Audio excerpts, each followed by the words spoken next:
to be here, Oh yeah. as always. And Good to have you, man. yeah, it's great to have you. And what did you think of the old Utah trip? Oh man, absolutely incredible. Yeah. Good people, good times, great environment, and easy to feel at ease. Around everybody there. Yeah. Which Easy to feel at ease. Yep. is always I mean, how can you go wrong? How can that not be a good time? You Right. know what I mean? Yeah. And you only needed to break out your emergency medical bag like 5 or 6 times to save lives. Yeah, there was a cut from a wooden sword. There was a couple other small emergencies, but yeah, no, everybody was very responsible. Yep. Managed not to hurt themselves, which was great. Because Yeah, well, the it- less I have to do, the better it is. Yes, but it is great to have somebody like you there. So then everybody's like, oh, we have an EMT. Well, we can just go crazy. Yeah. It's like having a healer in your group. You're just like, well, I'll be fine. I'll go. Yeah, I'll go jump just off go the cliff." storming off into a group of orcs, with a stick. It's fine. Somebody will take me. That's right. That's right. So the Snake Bros meetup is coming up. It is actually this weekend. I was What? just thinking of it just reminded me of the video where the guy, what's his name? He runs off, right? And he's like, what was his name? What? Leroy Okay. Yeah. Yeah. That's what it was. That's what it was. Yo, c'est Vic, what's up, man? You gotta Comment ça watch va, it, you got to mon watch ami? it with That's right. That's right. So yeah, Snake Bros meetup is coming up. It's gonna be fun. Hopefully. Are we gonna have water? There will be water to swim in, Water to swim in. but I Yeah. don't think May we're not bringing be. kayaks. May not be kayaking. J'espère que vous allez I've bien. been looking at the weather. It doesn't look like it's happening, but I will call the guy and just see what it's like. He would know if people are kayaking by Yeah. this Okay. place, so we'll find out. That's right. It's gonna be fun no matter what. There's other stuff to do. So Yeah, maybe we'll do some hiking, we'll do some Yeah. hanging out, we'll do some swimming in the swimming hole. And Right. Do some jamming. It'll probably be really hot during the day, so we'll probably, mostly be up at night. Yeah. During the day, we'll just be sitting in the water with beer. That's what you do. It'll just be very relaxed and chill. That's right. But yeah, we can still go to the park nearby and do some hiking and whatnot. Yeah. All right. Let's We tackle. never fail to have fun. Let's tackle some space weather news. There it is. From spaceweather.com, where we get all our space weather news. Possible CME impact on May 10th. A magnetic filament on the sun erupted May 7th, hurling a CME into space. NOAA analysts say it might deliver a glancing blow to Earth's magnetic field on May 10th. This is a low confidence forecast. Minor geomagnetic storms are possible if and when the CME arrives. Also, total lunar eclipse on Sunday, May 15th, which is the end of our Snake Bros trip. There will be the full Oh moon my pass through god, the shadow guys, of Earth. AI This is total lunar is eclipse. This multilingual, and bros. NASA animation that Bros. shows how the moon will turn red for Bros. almost 85 minutes. It will be widely Yo, what up, visible from the Stash Boy? Americas on Yo, May 15th. AI, Africa and bros, Europe on May 16th. There is a chance that this eclipse will is be multilingual. affected by the eruption of the Tonga volcano from January the 15th. Holy shit. During a lunar eclipse, most of the light illuminating the moon passes through Earth's stratosphere, where it is reddened by scattering. Volcanic ash from Tonga reached an altitude of 30 kilometers deep into the stratosphere with a total mass of 400 million kilograms. The volcano's lingering exhaust could shape the eclipse, making it a deeper, darker red than usual. Yeah, so the meetup starts on Friday the 13th That's right. and ends With a well, freaking Meu Deus, Sunday cara. afternoon. It's Sunday night, right? Yeah, We're yeah. not going to be there. Right. We'll have left. But yeah, there's Porra, meu. Yeah. friggin' eclipse. Lunar Guys, Cool. AI is We're multilingual, all man. going to die. We should have booked Sunday night. Oh my Dang god. it. Maybe we can just make that Oh happen. my Yeah, god. so we're staying another day. Current conditions: solar wind Oh speed my god, 308.2 man. kilometers per second. The density is 8.15 protons per cubic centimeter. Bro, the Sunspot number power right of this now is fucking 89. AI is insane. Neutron count very low, 5.9% Oh my above god, the man. space age average. That might be one of the lowest readings we've seen. And the KP index is 1, quiet, and the 24-hour max was 3, which is the top end of the quiet range. And that is your space weather news for the week. All right, Let's see what's happening with crypto. I think so. Hold on. I do have news stories piling up, but we'll do that. I think with so. It's a Yes, Streamlabs we're AI. gonna have to have Or communication Stream soon Elements. because we have, Stream like I said, 180 Elements. slides, and I don't know. I'm not So it's sure kind any of emails. fixed to Just gonna Twitch dive right the way into I set it up. So, Bitcoin, $30,504, and Ethereum, $2,237.46. Man, it is time to buy in right now. Yeah, That's good. we got ag update. It's gonna crash. It's gonna go all the way to zero. Yo, folks. thanks for being your stash. That ought to be fun. Well, we just need to keep the numbers down Yeah. until we buy it. Okay. Then we can tell people it's going up to 800,000. No, I don't have an ag update. I've just been working on wine. Okay. I mean, it's hot. We're trying to kill grass. There you go. That's right. Okay, well, let's start on this presentation. So this is about things we've noticed while traveling through Egypt, and then I've started to put stuff together after the trip. I'm constantly working on this thing and adding things to it. But the general premise is, well, there's multiple things that happen here. As you're walking through Egypt, you notice, and I've said this on the show before, you notice the differences between these dynastic temples with the columns and the open. They're very open and airy, like when you're walking through them. They seem clearly designed for people to be in them. Versus places like being inside some of the pyramids down in the Osirian. Well, the Osirian does seem maybe like it was designed for people, but in the pyramids it's more like walking around in a machine because you're crawling through tunnels, and it doesn't seem the same as these open temples. So there's that difference. The other thing that happens is that these temples with the columns, every wall, every column is full of writing and imagery, like they're speaking to you, like everything. And the ceiling. Yeah, the ceiling, everything, every surface. Except the floor. That's right, is covered in imagery. And then the floor is like this sometimes beautiful crystalline stuff. So yeah, it's like the temples are all telling you stories. It's like a library in stone. Every single one of them. Every surface is covered. Yo, Beautiful Sailor artwork. Chris, yo, what up, man? Dude, we found out that Millions of glyphs. AI is fucking multilingual. I'm Whereas gonna when try you're something walking out. through the Assyrian Z's or in the right. pyramids, and even in places like the What's Valley up, Temple, brother? the In walls are silent. Mandarin. But what's interesting is that the minds of the No, builders fuck, come of these on, places man. are not silent. Come They're on. speaking to you Come in a on. different way. No. No, Even we though have to there's no test glyphs, this. There's no story. Like, there's no- I'm sorry, guys. there's Like, no I'm losing my images on the mind. walls. It's We have like to test I don't know. this. There's That this. can't be right. There's this This is not real, sense of, bro. We're gonna translate it, bro. We're communication gonna copy and just in a translate it, very different bro. manner than a lot of the I copied and dynastic pasted Egyptian my temples. my So we're gonna Chinese look at some of contract that, into Google Translate as to make we go sure they through weren't here. And the pulling a first fast place one we're on gonna me, so I know it look at works. is- there we go. They're telling me next. So Giza Plateau. They're telling Obviously, me the center pyramid there, that's Khafre, and then the pyramid on the upper right of Eh. this image is Chinese simplified that's the Great Mandarin, Pyramid. Mandarin, But what we're going to look at Mandarin. today is Menkaure. This is the And that not line here. is not the shadow of a giant UFO. That's Chinese That's the Google Earth. traditional. yes. different day. Oh, I don't- man, yes, what's wrong? Google Earth, different days. Anyway, we're going to look at the least popular pyramid on the Giza Plateau, Menkaure. This is the small one.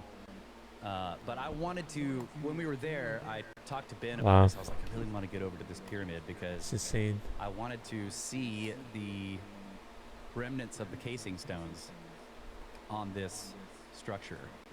So we're going to start with that. So this is us walking up to Menkaure, and you can see, let me go back to this image here. So we walk up this pathway here. Coming to it from the north. Right, coming to it from the north, you can see where all the buses park, and then you come over here and walk up this path, and this is where the entrance is. So now, one of the things you notice when you're going through Egypt is you have to look through thousands and thousands of years of cultural layers,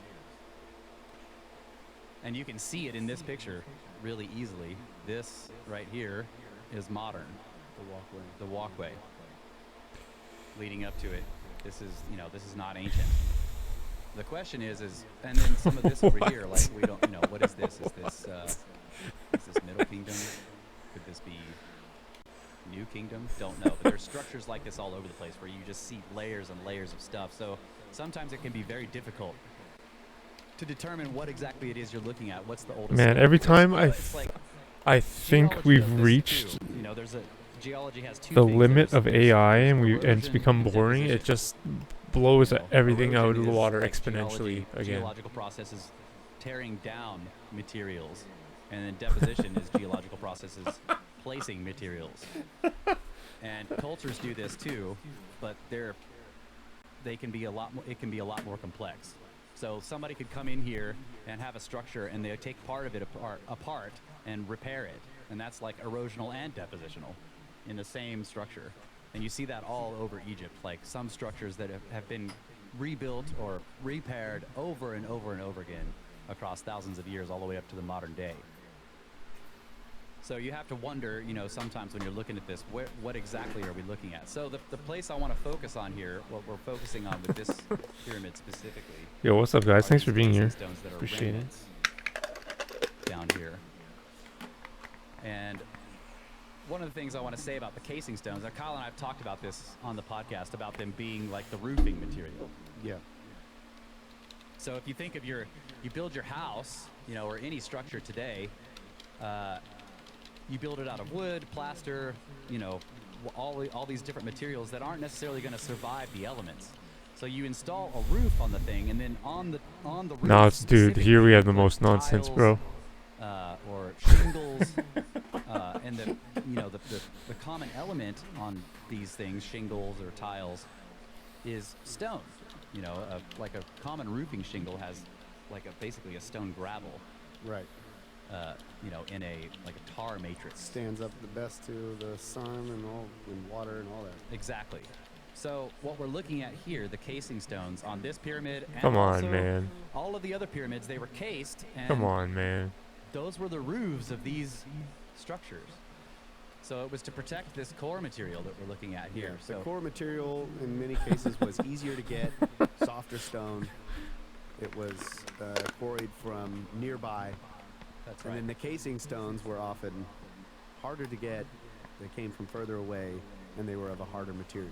That's right. So they only made one layer of those, and that's all it needed to be the roof. Right.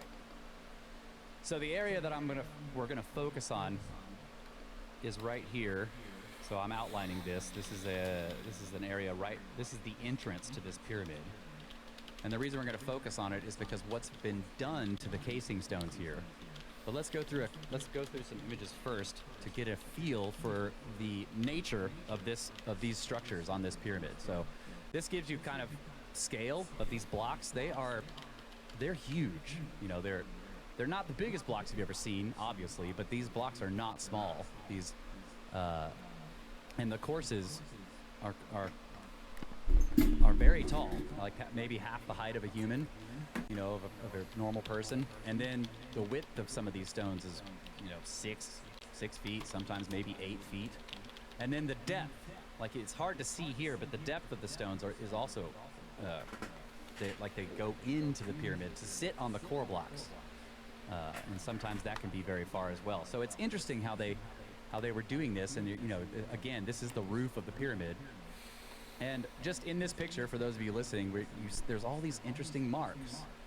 There's nubs, and there's. Okay, guys, if you scoops ever sticking out need like a chat down at the GPT, bottom. you could always use Lots of my scooping. chat I'm kind of online or pointing out here, offline for right Google here. Translate for anything you want. Let's move forward. Like, for real, man.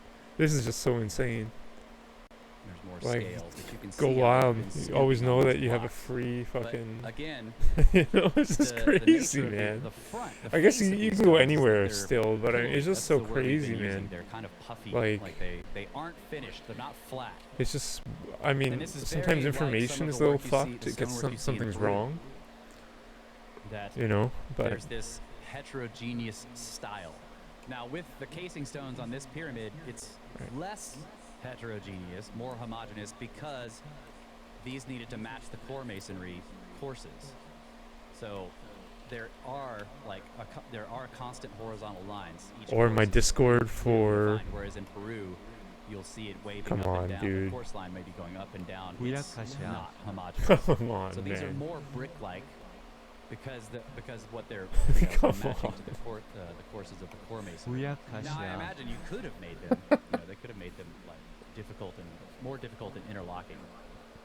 But in this case, they chose to match the core masonry, and maybe that's I don't know. Was that you think that could have been about difficulty? Like clearly they could Come have on. made this more complicated, but they chose to match the core masonry in terms of courses. So I've Yeah. been thinking about this.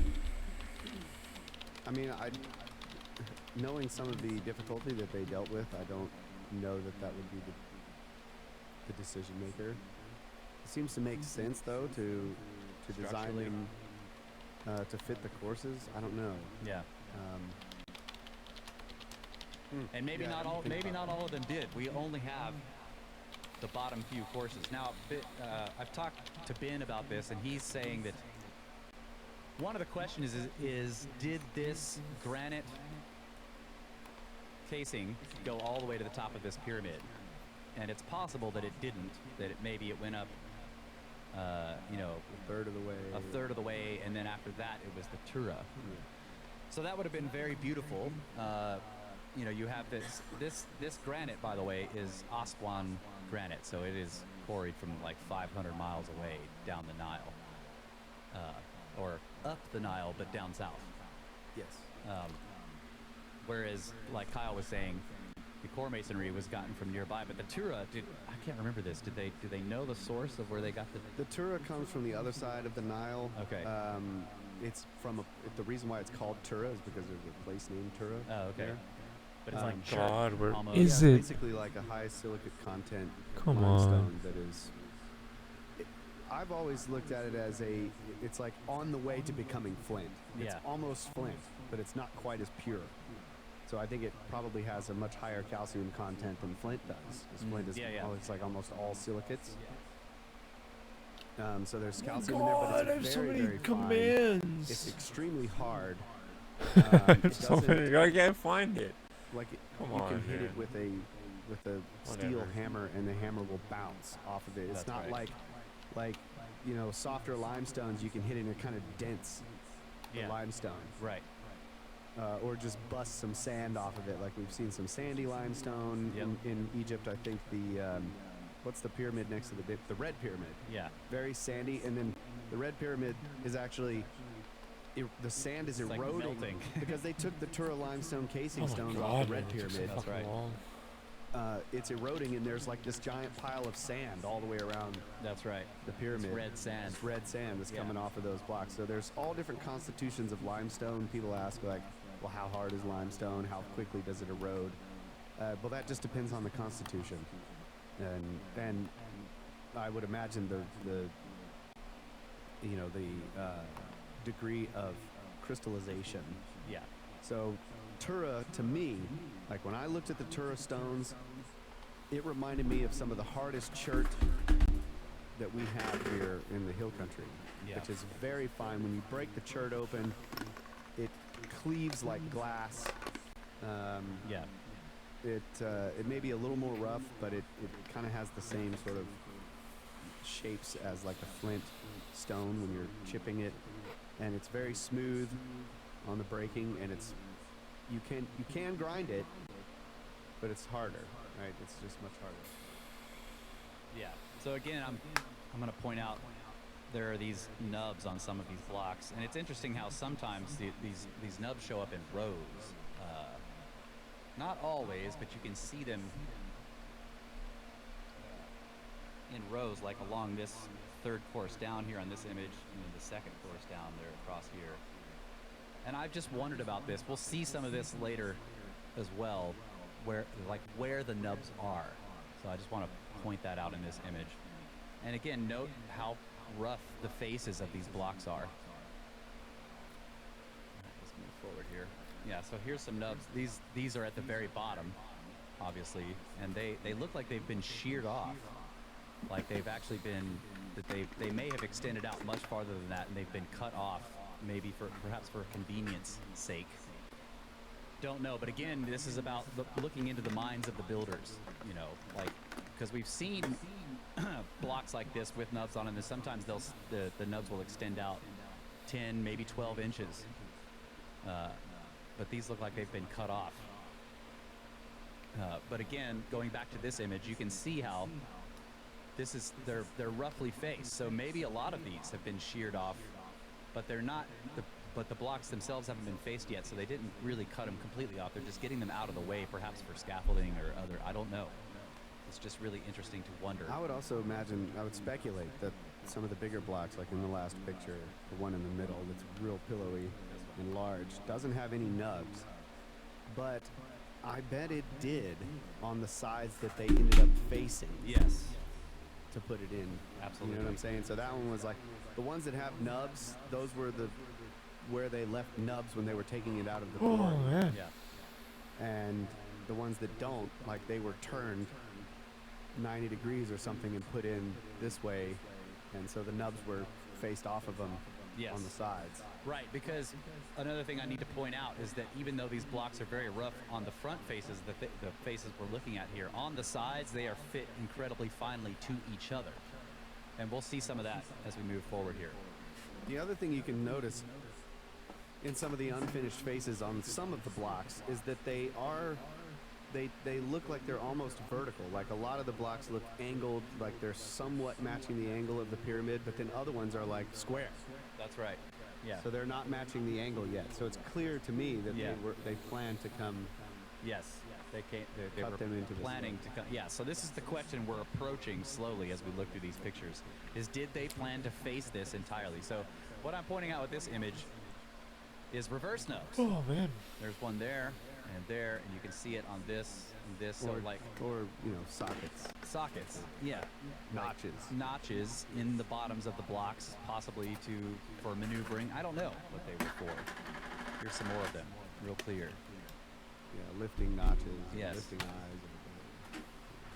And then again, you see how rough the front face of this block is, and this one. And all the ones in this picture, they're very rough. And here we go. So you can see lots of interesting stuff. This block here looks scooped a bit.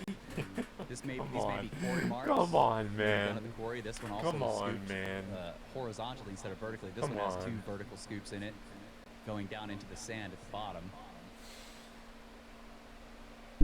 And then up here, I just feel so inadequate compared to AI. Like it's ridiculous. face on the side. Because this, you know, either this is missing a block or it was intended to be faced to this one. And so let's go back and talk about what we're looking at here in terms of the facing. Why do we still have these casing stones and not the rest? Well, this place was quarried by people who wanted the granite and possibly the Tura. If the granite casing stones went up 1/3 and the rest of it was done with Tura limestone, all those are gone. But there's granite rubble. It's just so all crazy, around this man. pyramid, just all around it, from the quarrying efforts of much later peoples who were using this as a source of high quality granite with fine faces on it, rather than having to go 500 miles, up the Nile to the quarry to get this granite. So this was close by and easy to get. So they were quarrying it to make millstones, and we'll see one of those as we move forward in the picture, an unfinished millstone. So that's why this doesn't have the roof anymore. And the reason why these few courses are left on this face is because there was so much rubble from the quarrying efforts of the courses above this that it actually covered the rubble, covered the base of the pyramid up to the level of the top of this casing. So you can't. So they didn't dig it out. It's like this was protected by their own quarrying rubble, basically. And so the archaeologists came in with machinery and dug this out to find the entrance, I guess. I don't know. I'm not sure. But they moved all the rubble away, and that's why these casing stones still remain. Here's more facing on the sides. It looks to me like these 2 blocks were intended to go next to each other, but they're just sitting up there. And then we're going to look closer at this right here, where you can see how the casing stones have been matched to the core masonry. Now that top bit there looks like mortar to me. It does. The top piece of the limestone Yeah. is sitting on, there's mortar between the limestone and the casing stone above it. Yeah. It's interesting how rough it is, though.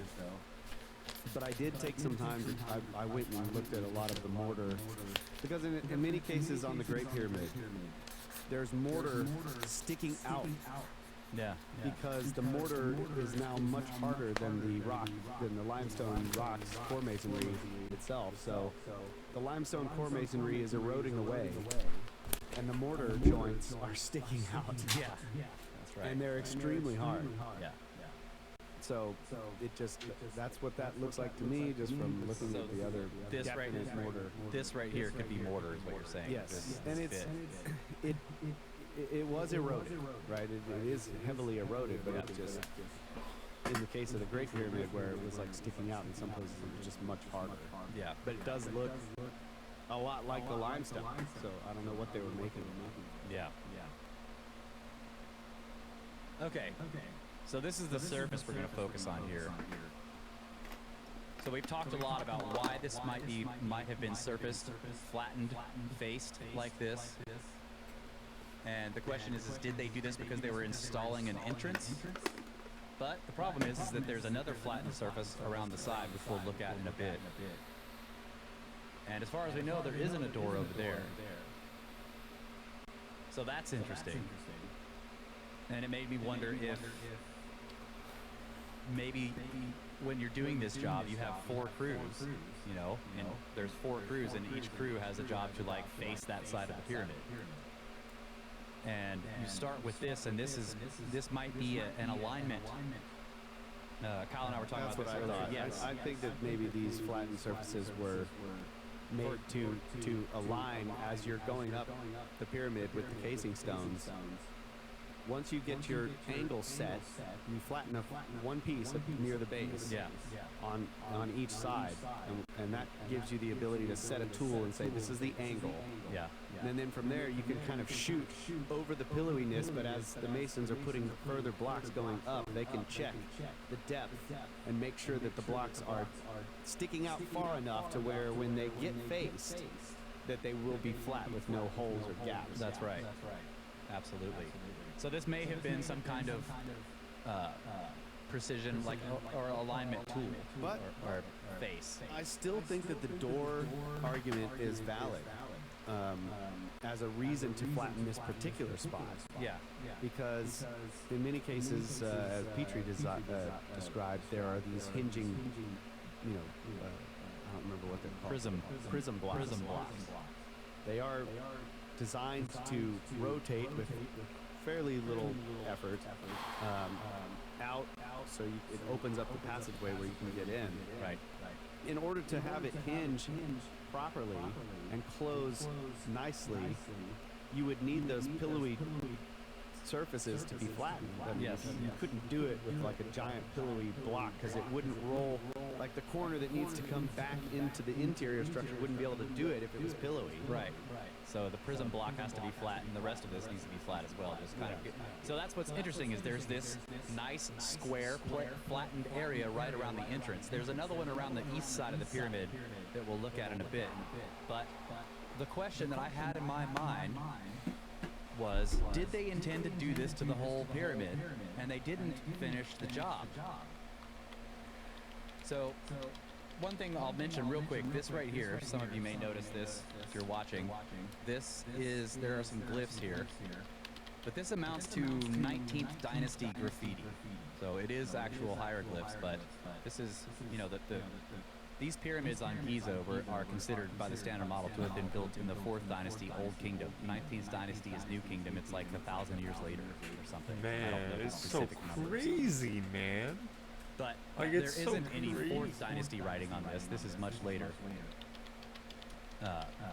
And then again, looking at this flat surface, notice, and I'm pointing this out here on the images, notice how whatever tool they were using or whatever their method was, it doesn't matter where they don't seem to care where the blocks end, and it has this radius. And in some cases, they removed up to 12, maybe 18 inches of material from these blocks. This was a big job. I mean, you're removing a lot of material. It looks like they took a giant belt sander to it, almost. Yeah, it's got that. It's got a nice big sweeping curve at the edges there. Right. Here's another look at that same side. And keep in mind also that this is a pyramid, so it's angled. So I'm taking this picture, I'm looking up. Another thing to think about in this photo, for future, because we are going to talk about this at some point, but this is a great illustration of blocks going around corners. Yes. So they laid these courses all in a line, and then when they flattened these, at the edges, if there was a wall that was going to be extended out at the edge of where they flattened it here, these blocks that were flattened up to that point would look like they were going around the corner. That's right. Absolutely. We'll see some of that later. Perfect. And we need to take a break. We do need to take a break. We will be right back. 5 slides. It's 5 slides.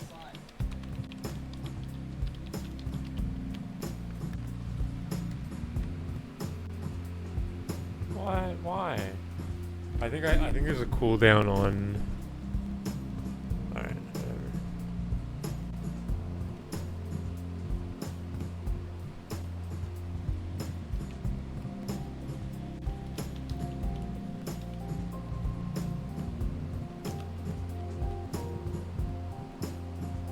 Come on, dude. And we are back, That's ladies so and gentlemen, insane. Brothers of the Serpent podcast. That's the most insane thing I think I've ever seen. The, what is it called? Unfinished. Unfinished. Unfinished. That's right. So let's move forward through some slides here. We're still looking at this flat area on the front of Menkara, the small pyramid. Holy moly, This is the man. other side. Again, I'm looking up, taking a photograph, looking upwards. Oh, you know what we gotta do, boys. You know what we have to do. The blocks are basically at my eye height, and you can see again there's this radius where the whatever tool they were using stopped the facing. And look how much material was removed. I wish I had something in here for scale to show you, but again, this is probably a foot of granite. Yeah, we'll have to get something for scale in the next time. Yeah. It's a lot. Here's Aw, another come look at it, on. and again, you Come can on, see the geez. radius of the tool. Really Don't let me interesting. down. And I love how it just doesn't, it doesn't seem to care where the blocks start and end. It just, they wanted this Yo, what up, square. boys? Like, how are you, bro? In this one, it looks like the tool may have been taller than one course of block. What? That is not correct. Yeah. Side to side. And then, they go past this lower course here. Yeah. I don't know. We'll have to look Oh, at it's it. a New Egypt. Oh, really? Are you serious?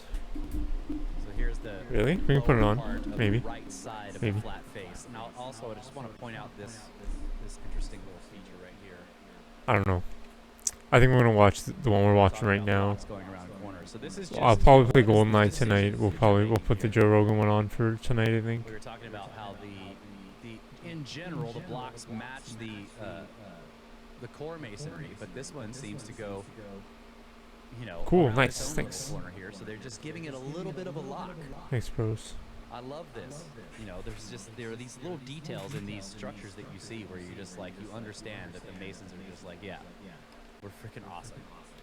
That's why we did that. Why do we do that? Because we're badass.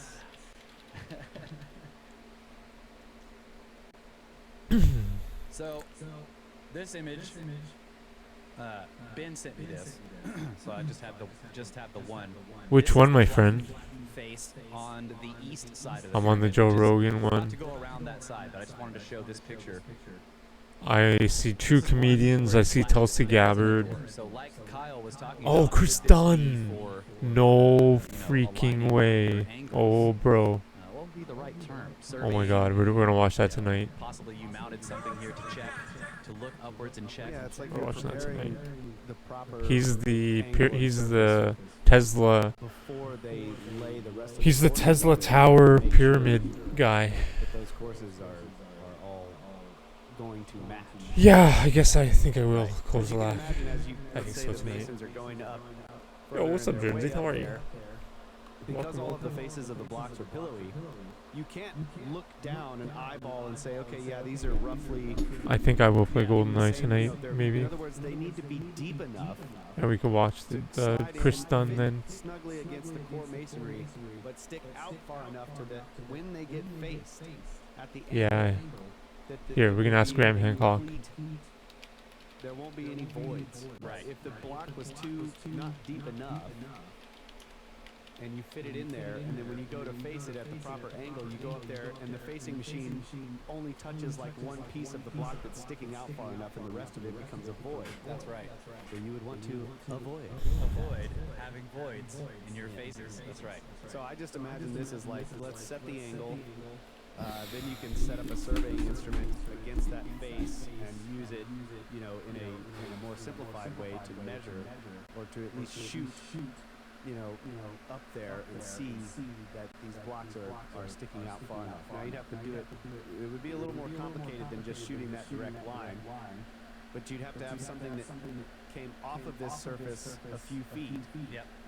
And then you're using that, like even if it was, you could imagine a string line, you could pull a string and say, as long as the blocks, the shallowest part of the block is within a foot of that string, you're good. You're good. Right. And again, it's you have to remember that all of this is at an angle, which makes it harder than just making a flat surface. It seems like they're prepping this to be done to the entire set of casing stones, and for whatever reason, they didn't finish the job. Also, this would be useful for going not only up but to the sides. Yes. Sorry to hear that, Jonesy. If they place Really these am. middle blocks first, then they could shoot to the sides as well as they go down to reach the corners. You want to make sure the corner blocks are all sticking out far enough. I really am. Right. Yeah. So it would be handy as a survey. I don't know, site preparation for a survey. Right. So part of the idea here, one of the things that we're looking at are these enormous construction projects that, for whatever reason, were left unfinished in the middle of the job. Sometimes it seems right near the end of the job, and it doesn't get completed. And that is what I think these two flattened faces on Minkara are showing us, that they intended to do this to the whole thing, and they didn't finish the job. So here's a pile of granite rubble. This was all pushed away from the pyramid. This is just one picture of one of the piles. There's just stuff like this lying all over the place, and you can see these beautiful flat surfaces on these things. So presumably people were coming here and cutting out this granite, removing this stuff, pulling these blocks off the pyramid because they wanted either flat surfaces or they just needed granite for making millstones. You can kind of see it now. We're looking at a Google Earth image, and you can kind of see around here there's just piles of this rubble all around. So what we're doing now is we walked around to the east side from the north side of the pyramid where the entrance is. We walked around to the east side of the pyramid, and there is this. Yeah, take it easy. Is what it's called. Don't do anything that you'll regret and feel bad about. Minkara, right here, and that's what we're going to look at next. And you see the actual causeway going off into the distance. Yes, that's right. The causeway is there. So this is we've walked around the pyramid. We're looking at the corner of this thing, and now this is made of highly eroded, enormous limestone blocks.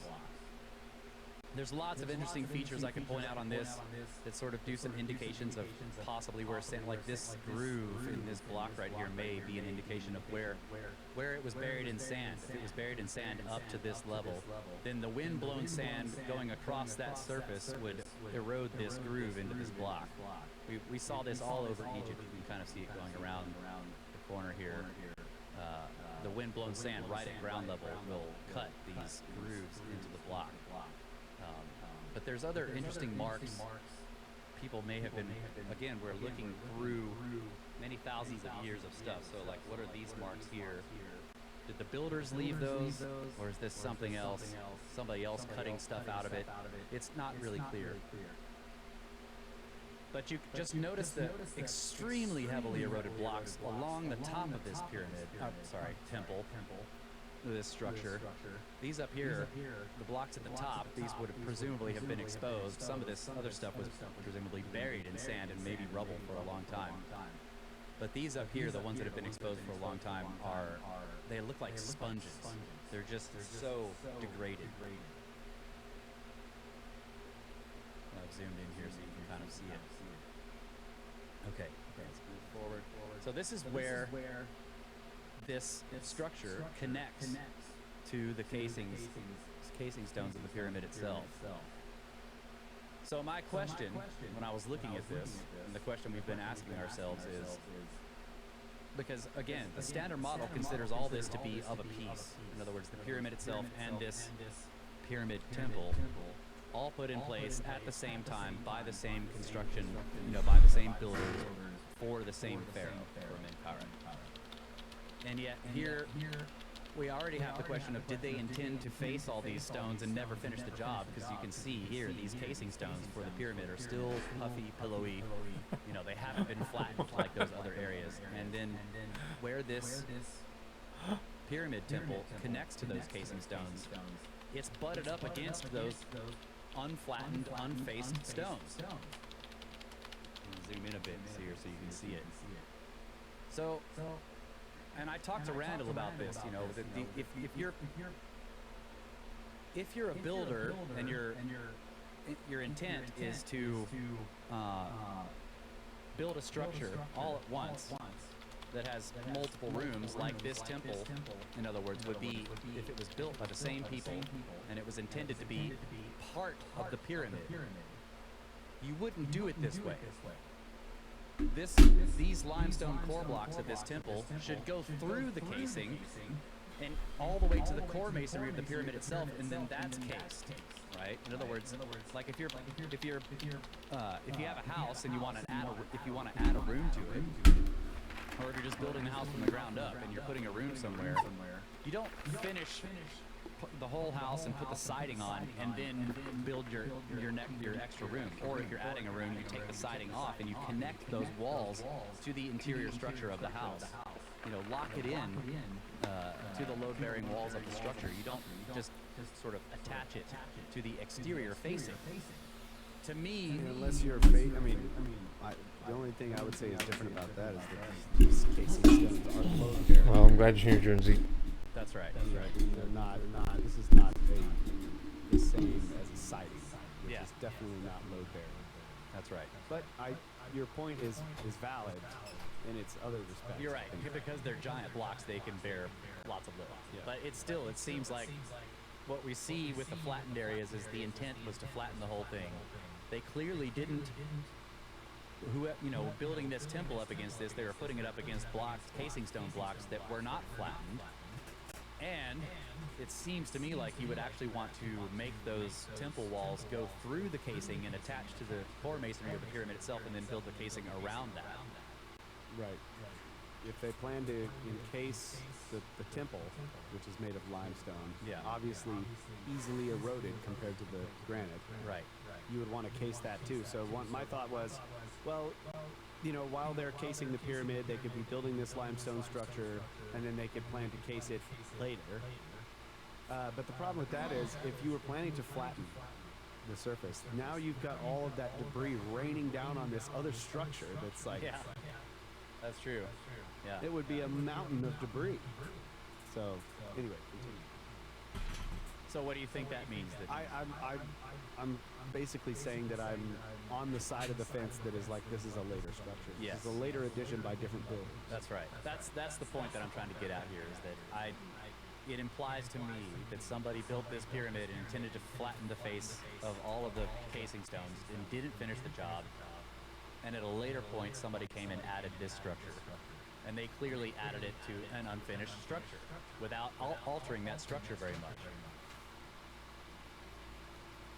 This is another look at it, and this is an image that has a millstone. So you can see somebody was in the process of taking a granite casing stone and making a millstone out of it. You can also see that just the way that these limestone blocks are laid. Although it is awesome, it is not nearly to the degree of precision, I guess you would say. That's right. It just looks much different than the way the granite stones are laid. That's right. They seem to be much finer. Now, the limestone is more heavily eroded, but just in the, you can just see the sort of tilting and the sort of haphazard way that they're sort of set together. It's just not quite to the same degree of skill as the granite blocks. That's right. And again, note the piles of rubble, granite rubble here above the casing. In other words, it's not bad. It just looks like a different builder. That's right. Now, there's no reason to think that with a job this big, you wouldn't have multiple different contractors, right? Just think of a modern job. Yeah. Well, you know, we're going to hire this builder to do this part. You know, then you got this other builder that's doing this other part, and then maybe you have your general contractor guy who's kind of overseeing the whole thing. He's not the builder necessarily doing the work or his style. Yeah, so you have AAA Pyramids doing the pyramid, Yeah. and you got Johnson's Temples doing the temple. So you have different styles, all in the same structure. Yeah. Which is, you know, that's understandable. But I still think that this is, if you were the general contractor on this job, you would make sure that at least that hallway connects to the core masonry if you're planning to case the entire thing. That's right. Even if you weren't, you could have the granite casing stones sort of finish out against the limestone and have the limestone go all the way through, you know, and you can maybe come around the corner and sort of... I would say if you weren't planning to case the temple, then you should case the pyramid first and then put the temple up against it. Yeah. Yeah, and flatten the casing stones. Seemingly. I don't know. One of my thoughts initially about the not flattening the casing stones before putting these walls up is that the casing stones being irregular, when you cut the limestone block to fit against it, it sort of locks it in place. Now, if they were flat, it would just be two flat surfaces. Now, we're talking about huge stones here, so it doesn't, I mean, you know, but you're not screwing it into the wall or anything, right? So in a modern situation with flimsy pieces of wood, you would want to screw it into the wall. If you couldn't, you'd want it to lock into that wall somehow. That's right. So this is one way of like locking those tall walls into place so that they don't want to shift, you know, lean in or out because they're up against this irregular surface. Right. So that was there's all kinds of questions about this. This is what's so fascinating about looking at these pictures, like what actually was going on here. Yeah, and then once the surface was faced, it would appear as though the granite casing stone sort of went around corners into the limestone, and the limestone vice versa. If the limestone was going deep into a recess between the granite pillowiness. Yes. It's hard to explain, but yeah, it would look like they were alternately going around corners. So this is a view of the pyramid, the east face of the pyramid from inside the temple, one of the areas inside the temple. And again, you can see these, you can see these, I don't know, these deep cuts, almost like giant trenches, horizontal trenches cut in the side of the walls. Yeah, looks like what we see here would be water erosion, but this is probably sand. This is another view from inside. Just looking around inside here, and you can see these blocks are freaking huge. There's a view looking out towards the other two pyramids, Khafre and Khufu. But what was interesting were these blocks on the inside of this temple. So we're talking again, we're thinking about multiple stages of building, possibly a large amount of time passing between each stage. And there are these casing stones on the interior of this temple. There's not very many of them left, but there were some, and I tried to get as many pictures of them as I could. And this again is a completely different style. You see that they've cleanly faced the front faces of the blocks, but left the corners puffy. Now this is interesting because those corners, if it was faced completely, those sharp corners that would result from completely facing it all the way out to the edges would be the most vulnerable parts of the block. They would be vulnerable to breakage as you're moving them around, putting them in place or whatever. So leaving them like this where the corners aren't, sharp, protects that if you do intend later to come along and face it and make it all perfectly smooth. It's not clear that they did intend to do that. But this block in the middle, it does seem like they may have faced it all the way flat. I'm not sure, because this one sticks out. You see this? This one might be completely faced. I don't know. You can kind of see a small line. There is a little bit of a line here at the bottom, yeah. But what's interesting is how these blocks are connecting to the limestone core of the temple itself. So we'll look at that here. This is another shot of the faces of the block. So you can see it's flat in the middle of the block, but the edges have been left rough. And that gives you a scale. These blocks are not small. So yeah, these look like chisel marks to me. Mm-hmm. Yeah. So I'm wondering what was happening here. And they go from the block above through to the block below. That's so right. It looks like. And then look here, they've cut in to this block to place these. Yeah, it may have been. And over here, they cut in to this block to place this one. But you can see in some of the erosion where it hasn't really cut a channel, but it's pockmarked. It's made the stone like Swiss cheese, basically, like you were saying. So maybe they're cutting out some of that weaker material. They're removing the weaker material. So in other words, what we're looking at here possibly is a third stage of building. In other words, that this core masonry of this temple had to have some time to become eroded before somebody else later came in and was trying to protect this structure by installing these granite or diorite, whatever they are. They look like diorite to me. They look kind of like the same material that the Serapeum block boxes are made of. Mm-hmm. But I'm not sure what this material is. But it is a kind of black granite with crystal inclusions. So that's the question. Are we looking at 3 stages of building here with 2 intermediary periods of undeterminate age or length? How long does it take?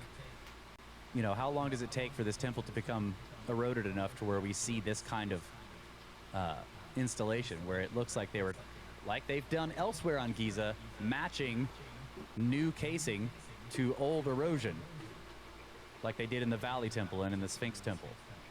So that's one of the questions, again, is like we see over and over that it seems like somebody was doing a giant building project, didn't quite finish the job. A lot of time passes and somebody else comes along and does another giant building project, and maybe they don't finish the job. And then somebody else comes along way later after that's all eroded, and then starts to try to protect it with new casing stones. So how much time are we talking about passing here? This is a question I don't have the answer for, but it's a good one to ask. So now we're moving over to, we're looking at Khufu. This is the Great Pyramid. This is the east side, I think. This is the basalt paving out in front of this ridiculously enormous structure. And it's beautifully flat. And this is another one where it looks like somebody was installing these tiles, these basalt tiles, onto an already eroded surface of the plateau itself. So here's a look down into a pit where you can kind of see the edges of the tiles. And they're rough. Now, it's not really clear what we're looking at here. Some of this may be modern attempts at repairs. Some of this may be mortar. I don't know. But this is the area where there's lots of saw marks and saw cuts, and they're always evident on the edges of these tiles. But my question is how much repair work was done in modern times for this? Did these tiles always have these irregular subsurfaces, the bottoms of the tiles? Were they always irregular like this, or is that just breakage after? Was it completely disturbed and the bottoms of the tiles were exposed and they've been chipped off and broken, and then when they tried to repair the tiling in the surface, they put in a bunch of mortar to fill in all those holes? Or is that how they were cut? Yeah, I don't know. I don't know. Yeah. Now there are other places where Here's a saw mark. they're clearly complete. They're sitting on right on the bedrock. Yeah. So I don't know. But look at this. This looks like an That looks like a intentional piece of cut. mortar. I know, but this corner. Yeah. Well, yeah, I agree that it's matched to some mortar here, but this corner looks intentional on the basalt. It kind of goes nicely around a 90-degree here. Yeah, or it was just the result of some other block that was taken Yes, that's right. from a larger piece, and they're just like, well, we're only needing this for a tile. Right. And again, these are installed in some cases on older, well, possibly older limestone tiles below them. And these are also in many cases heterogeneous. They have there's one going around a 90-degree, in other words, not matching. Little step. Yeah, a little step, not matching the horizontal course of the one next to it. So that's the question. Is this a broken tile and they filled it in with mortar, or is this how it was originally made? Don't know, but look how perfect the upper surface is. It's just so beautiful. And then we had this video. Kyle took this. So what is this? This is just a piece of the basalt tiling it's now like an island, because everything else around it had been busted Yeah, because up they or were whatever. cutting this out. They were making these trenches for lighting, Well, yeah, wiring.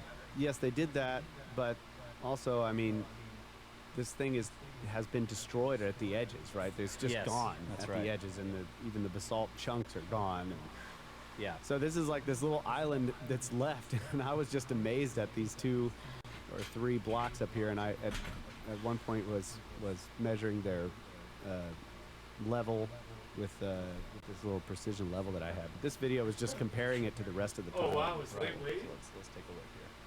That's good.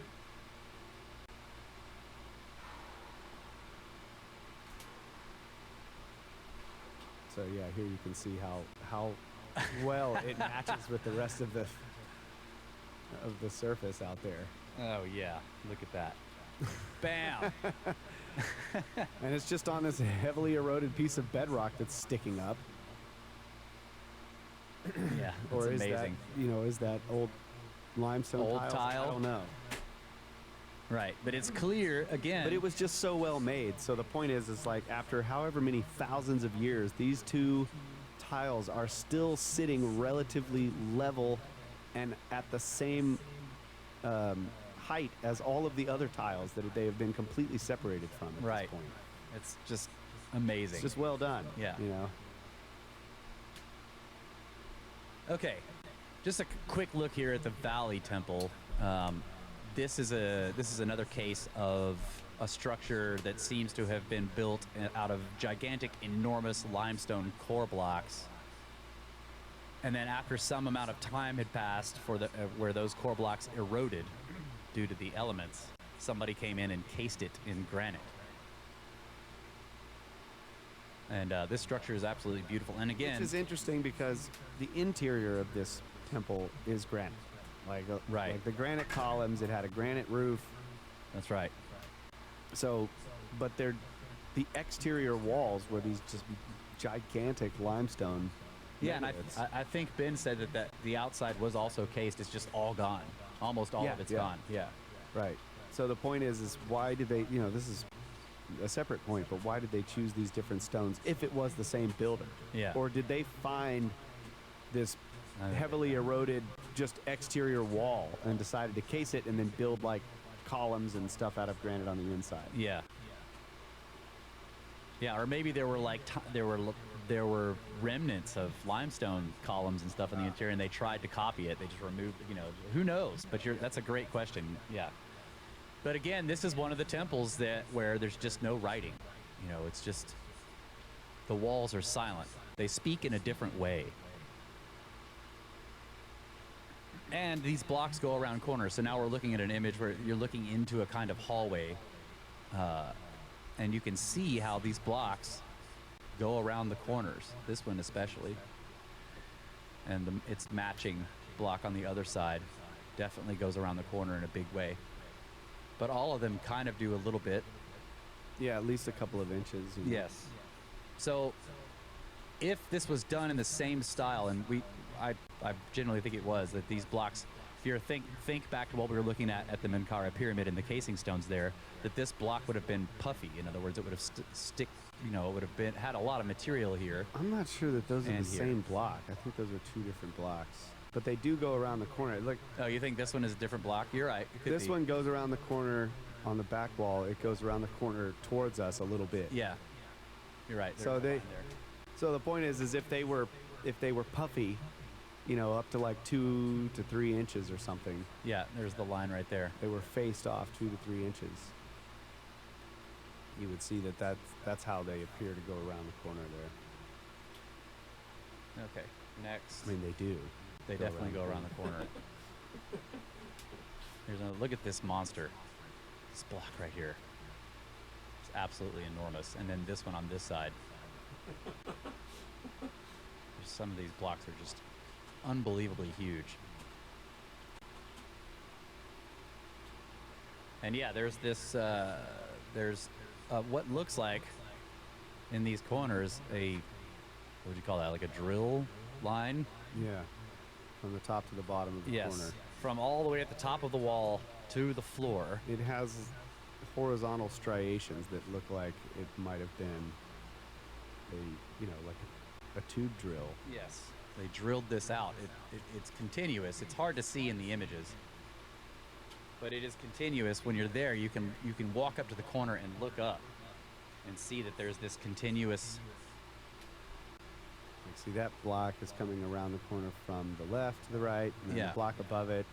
It's like they alternate. Yeah, Well, that one goes way around the corner. it does go way around the corner. So it's where the question here is: did they do this by installing blocks that had a lot more material on them, and then you drill 4 holes at the tops of the walls, and then you begin to face the entire thing down to where those holes become the corners of your hallway? Right. That's what it looks like. Whether that's the way they did it or not, I don't know, but it is an interesting idea, and that's how you end up with blocks going around corners, like Kyle was pointing out. So this is I just wanted to point out real quick here how fine these joints are. This is a 3-way joint, one going, it's horizontal, and then there's a vertical joint right there where my middle finger is. I put my hand on here for scale. So this is a joint between, between the courses, and then this is a joint between 2 blocks on the upper course. It's so thin, it's almost invisible. And again, we're talking about absolutely gigantic blocks here. And then the other thing to note here is how heavily eroded the granite is. This is decomposing. So you note also the nature of the granite. It's rough grain. The grain sizes in this granite are large. They're the size of my fingernails. So the individual pieces of quartz and feldspar and all the different stuff that granite's made of are large. And in some cases, those pieces are just kind of crumbling off because the granite itself has been exposed for so long that it's decomposing. Here's another. This one goes around the corner. I tried to, this is an outside corner, and you see how fine the joint is between the 2 blocks, so much so that it almost disappears. Yeah, it's almost as though the only reason you can see it today is because it's a weak point. Right. And so it's more eroded at the corners or edges of these blocks of each course than Yeah. it is on the normal surface of the block. If that wasn't the case, you may not even be able to see these seams at all. Right. That's right. They would almost vanish. Yeah. So this is just one image we got of where and this may be on the outside. I can't remember, but this is a granite stone faced up against the limestone core, and you can see that they made it fit. And this is more obvious in other places. This is the only place I could get a good photo. But this is where they were making it fit the already eroded limestone itself. So again, this implies 2 stages of building, possibly. We need to take a break. Yep. Break time. All right.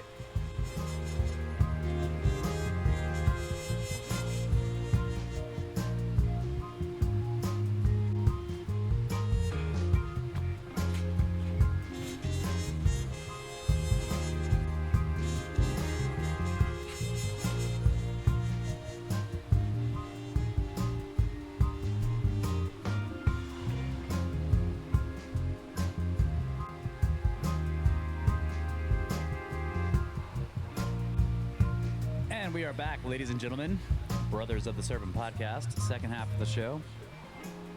Trying to make our way through this Egypt presentation, unfinished. And it may be unfinished by the end of this episode. We'll see. But we are moving now from the Giza Plateau and the Pyramid of Menkaure down to the Osirian. This is about 300 miles down south, up the Nile, southward. So I'm just showing a map here, give you the idea of how far it is, about 300 miles away. So this is the Osirian, Google Earth images. You can see the temple of Seti the First there. Little L shape. Little old L shape, yeah. So, just pointing out that most of the time these kinds of temples are long rectangles, but the Temple of Seti does this nice little L-shaped bend. It takes a hard left. All right, I have a question about this. What is with the orientation there? I'm assuming the Google Earth image is north-south. It's close to north-south, yeah. There's north. Okay. So, like... Yeah. That's interesting. Yes. I would like to look at other temples that are supposed to be like this. Do they have random orientations, or are they typically... Because I thought in a lot of cases, you know, an equinox or a solstice sunrise or something would shine through the opening of the temple. Yeah. Not in this But case. this temple, its original part, seems to be oriented in the same direction as the Osirian. It does. I noticed this as well when I was looking through here. So tell us the story. What's the standard model story about this? Or what? The standard model story is that the Osirian and the temple itself are all one thing. Okay. That the Osirian is something like the tomb of Osiris.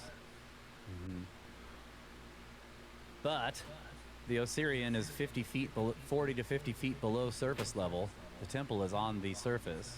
The Osirian is way below it. And because of the way the temple sort of takes this turn, it seems like the engineers were digging the foundations for the temple and ran into the Osirian and put the rest of the temple off to the side in order to not cover it. But you're correct that the orientations are roughly similar. So my thought was that maybe they were digging the foundations and they ran in to the Osirian. And then they matched and its then they orientation. matched its orientation. Yeah, exactly. And it also seems like maybe Seti himself had an indication that there was something there, possibly. It isn't clear, really, but the question too is like, why did he intend to install his temple here? I'd like to measure the angle there, but anyway, we'll do that later. I mean, it's almost like 45 degrees. Yeah, it does look like that. It would be interesting if it was. Yeah. Well, just like to know. So this is looking down into the Osirian from above. And again, you can see how deep it is beneath the surface. Lots and lots of layers of Nile silt here from old floods. What's unclear is, did the builders of the Osirian dig this pit in order to put the temple down below ground level? Or was it put on the surface and then buried by later silt? That's a question I have. I don't know. Seems like if they had dug it out, the archaeologists would have found that. Like, in other words, when they're excavating, they would have been excavating loose rubble, not finely made sedimentary lines. Also, it would have been filled with sediment. Yeah. But Seti dug it out. Ah. That's the thing. Again, we're looking through thousands of years of cultural stuff. Oh. Erosion and deposition by people who have been living in this place. So Seti's So engineers... possibly that back wall there in the picture was how far Seti went? Yes. Okay. That's what I'm thinking. Okay. Yeah. Wow. In other words, they're digging foundations for the temple and they run into the tops of these blocks. Yes. They hit the roof. Yeah. And then they dug it out. And it goes down multiple levels below this. Right. But it's covered in water. Yes, it's into the water table. Now, is the water table there because of the dam? Yes, this used to go up and down. Because of the Nile flooding. Right. Yeah. Another look from more straight on. So you can see the megalithic style here, and again, we're way above the temple, the structure itself at this point, and it's hard to convey in images how gigantic some of these blocks are, and what it feels like when you're standing in this thing. We're walking in. That's that doorway that you were just looking at. Yeah. It's in the previous picture. Yeah, the doorway Right. in the back there with the 2 boards going across the water. Right. It's enormous. Yes. So we're walking in, and you can see that these blocks have been quarried by later people. Again, here's some quarry marks here. We'll notice these later when we're looking at the Aswan quarry. This is a particular kind of granite quarrying where you use iron or steel chisels and you make a bunch of, like a dotted line into the stone with the chisels. And then you pound in wooden. This is what they say. This is what they say. You pound wooden wedges into these, or possibly just metal ones. But you put, the story here is that wooden wedges are put in, and they pour water. They wait for the wood to expand. They pound on them more with hammers and pour water on them, and eventually it'll split the block. And if you've done it right, or if the granite is the right composition, you get a somewhat flat but rough face after you split it. And they're trying to steal these very finely flattened surfaces off of these blocks. So again, the Assyrian, I think the proper term is reuse. right? Recycle. Yes. They're Now, quarrying the place. Here's some quarrying marks, and this one didn't work out for the people doing the quarrying. So they were trying to get themselves a little corner here, and it looks to me like it didn't work properly. It broke unevenly. But maybe all they wanted was this upper flat face. I don't know.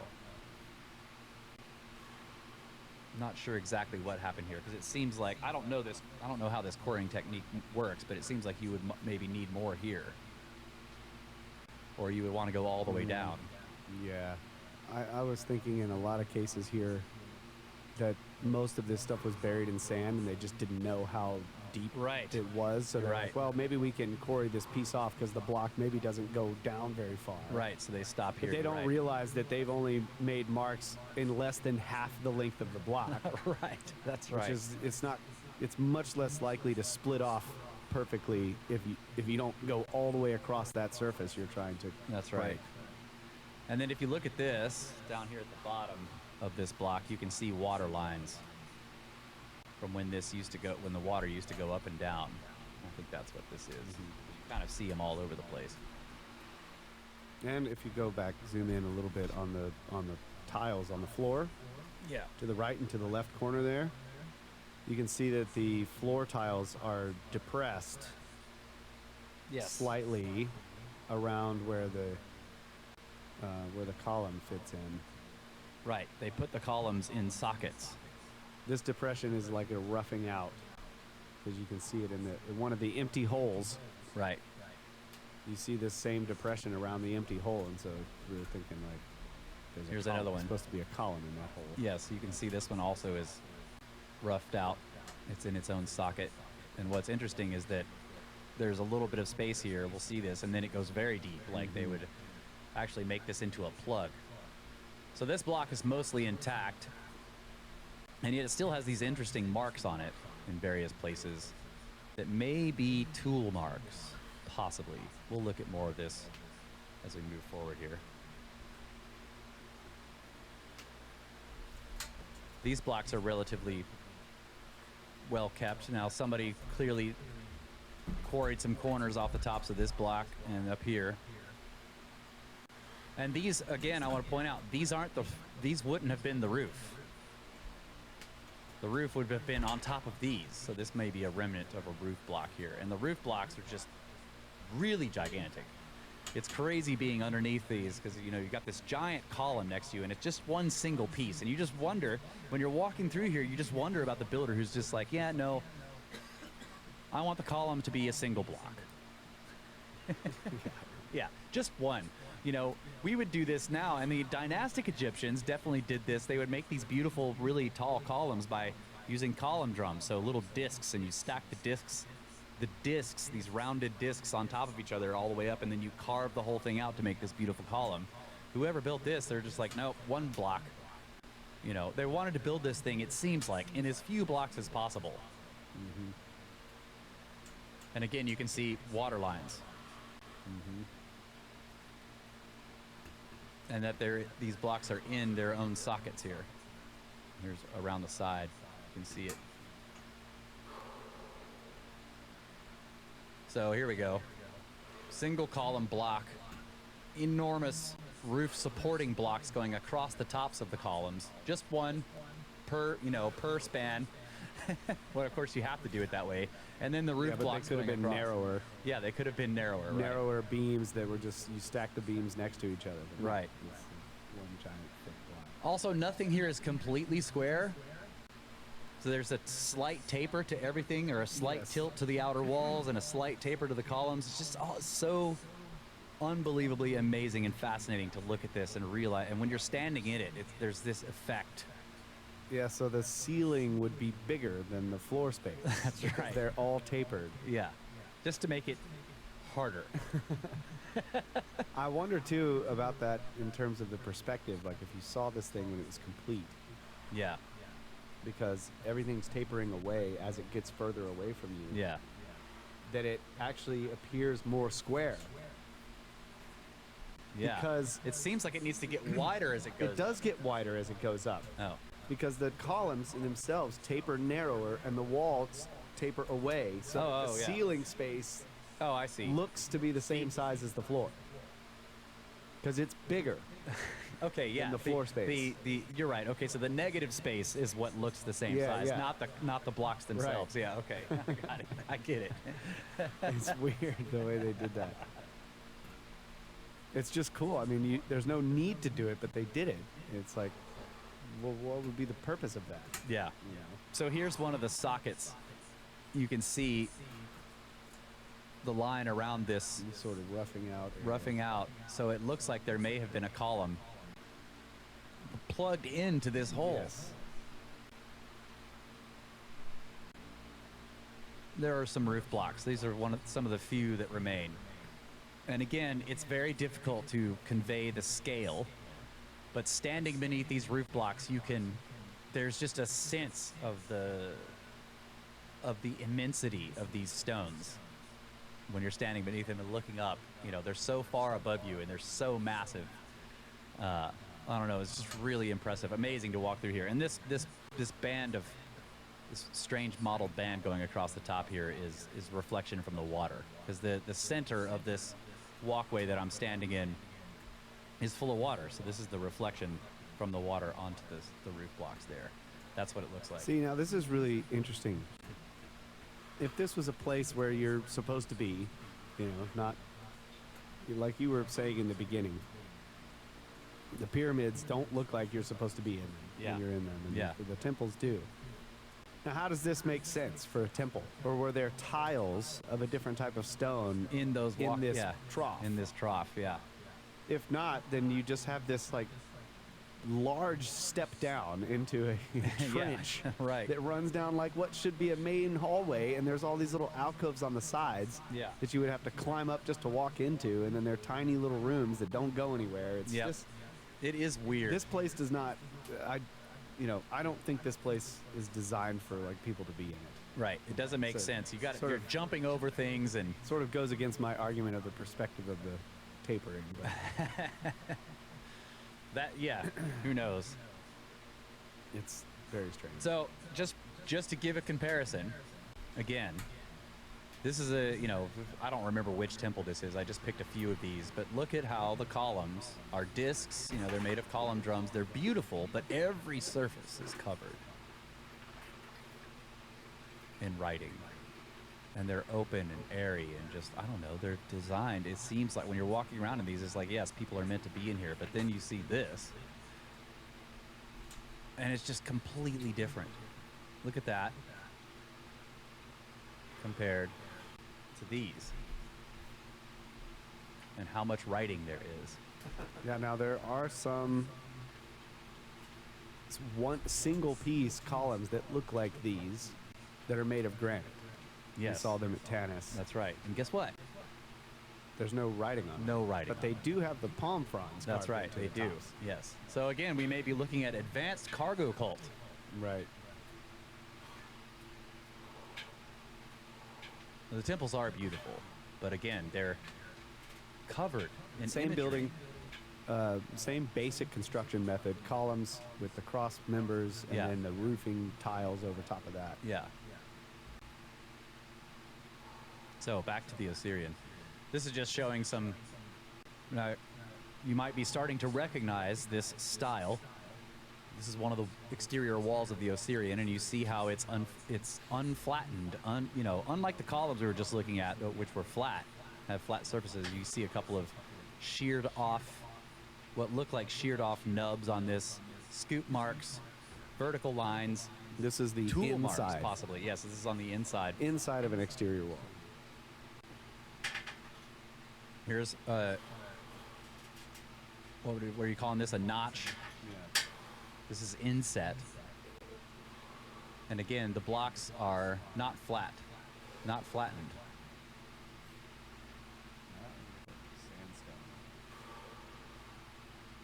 It does.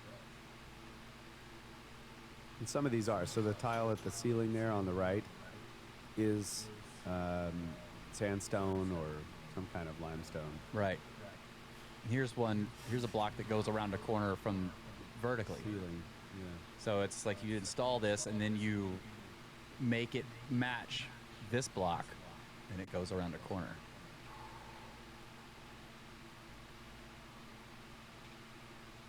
So this was interesting. In the Osirian, we kept seeing these. And this is something you see in other megalithic and heterogeneous or cyclopean stonemasonry elsewhere in the world, where there are these little tiny inclusions, like where you see these giant megalithic blocks, and then there are these little bitty things installed, at junctions or at joints. This shows you that kind of this doesn't go all the way through the wall. In other words, this is maybe purely for aesthetics. It's to repair a broken part of the corner of the block, so that when they faced this, it would be complete. Like Kyle was saying earlier, there would be no void left. So in other words, if you're moving your block from the quarry and you've left it, unfinished on all the faces, so that you don't damage it, or when you do damage it by accident, because it's going to happen, that you don't lose the material that you need for the finished surface. And yet sometimes it's still going to happen that you break the corner off by some accident, but you can repair it by sort of scooping that out and installing one of these little insets, so that when you face the whole thing, you have this clean corner. There's no void left. Here's an example where they've done that. They installed this little thing, possibly to fix where this block was chipped on its upper edge. And then when they finished it out, it's got a nice clean, it doesn't have a big void there. Now, what's interesting about this, in terms of the facing, is that looks faced, but it's puffy. Yes. That's right. It's like they stuck that piece in there, and then they just took the tool and just kind of. That's right. It does. Yes. But it's still the This is whole in one of block the is still alcoves. pillowy. Yeah. This is one of the alcoves, so it's possibly they intended to come in and do more facing or not. It Well, could you can be tell complete. that they have done some rough facing on Yeah. the doorways, because this is the right side of a doorway. Right. You could see there that the two blocks have both been cut away to kind of widen the opening there of the door, and you'll see more of that. Yeah. Yeah, see how all those doors have that little cut in. That's right. So they were coming through and roughly facing some stuff, and I think too about the nubs, that they may have stuck out like a foot, or more, and then they just come by and just roughly sort of get rid of them as they go up the courses. Yeah. So as you look along this wall, you'll just see all these interesting marks. Lots of vertical and similar looking marks all along here. You can see them hinted at in all of these blocks. There's a definite curve along this one, and it's got all these vertical, these may be witness marks, and then the nubs themselves. So somebody was coming along and roughly facing these blocks, and somebody, and then you cut the nub off, because now this is useless for maneuvering or anything else. So it seems to me like it used to extend out much farther. There's 2 on this block. This may be a reverse one, I don't know. But you can kind of see all these vertical lines, these vertical scoops along these blocks. Like this wall was roughly faced, but they intended to flatten it completely, and we'll see that in a minute. Here's another little inset right here, and one here. And I love how these doorways go into the block above them, which makes that block basically go around the corner of the doorway vertically. Okay.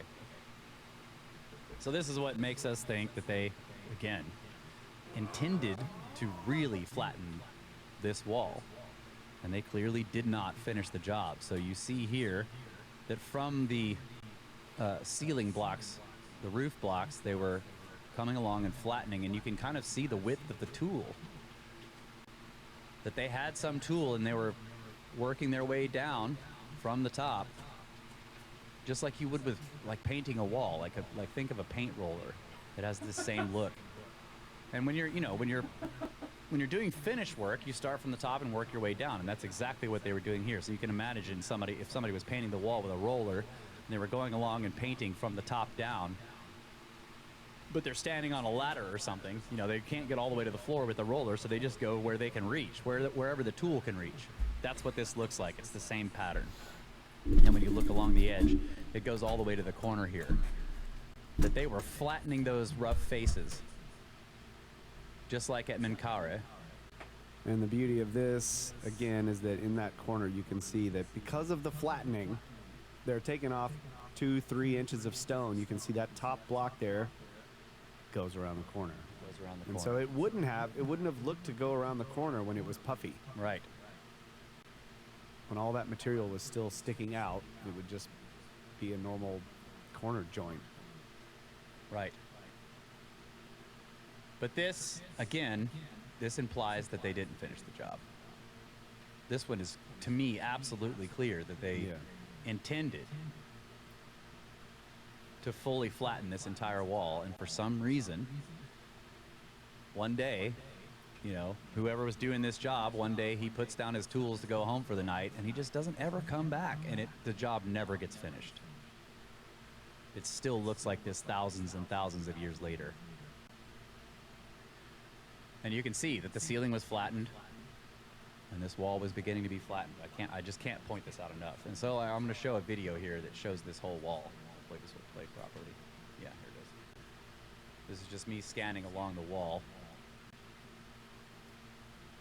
And there's the area they flattened with those interesting marks at the bottom.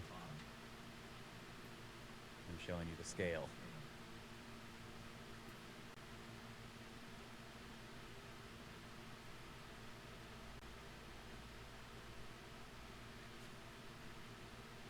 So that's the question.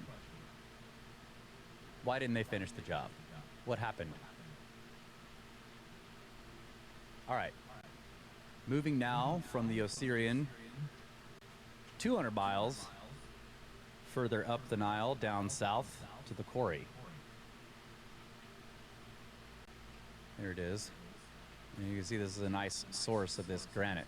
All of this is a big granite outcrop here. And the farther down south you go, or up the Nile, the more of this granite you see, it begins to stick out of the limestone. And then when you're down here at Aswan, it's just everywhere. The river's full of these huge granite outcrops sticking out in the middle of the river. But this place they chose to quarry it, and again, when you're thinking about this, you're thinking about quarrying, you got to get to the good rocks. You have to dig out all of the stuff that's been exposed to the elements to get to the stuff that is, good stone, good high quality stone. Right. Look at the unfinished obelisk there in Yes. the picture. Yeah, we are going to be looking at this thing. Yeah, I know. It's just, that's cool. That thing is so huge. So this outcrop is massive. And I would point out that they say before the Aswan Dam that this area would flood, right? And so the Nile, when it was flooded, the water would come into that channel. Yeah. That you can see there in the quarry. Yeah. Where the marker is. That's right. So the idea was that in that time of year, they would be able to remove some of the quarried stones and just set them right onto river barges or whatever they use to get them downstream. Right. You could float them right into the Nile from here. Yeah. So this is us looking at this. We're in the channel before we walk up to the quarry. And you can see all the, levels, all these various surfaces. Clearly this is a quarry. Should have cleaned your lens there, man. Yeah, I know. I was hobbling around at this point.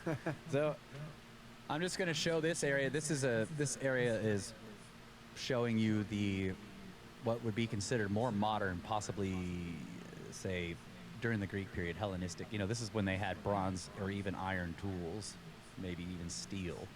So they're using this method of using chisels to make notches. And this is a method that's basically used today. I mean, still by used modern today. masons, Yeah. except they might have power tools to drill holes Right. in a line and then stick steel, chisels, Wedges in there, and then just slowly hammer each one and go back and along the line and keep hammering, and then it splits the rock. It splits the rock, and so you get this rough split face. Now I don't know if they really split this whole thing all at once to get this long, but this could have been, somebody was making an obelisk or something. Yeah. Or they may have cut it up into smaller blocks, but you can see they got a very nice split here. I mean, the surface is not smooth, but that's pretty good. Mm-hmm. And all along here, you see these marks.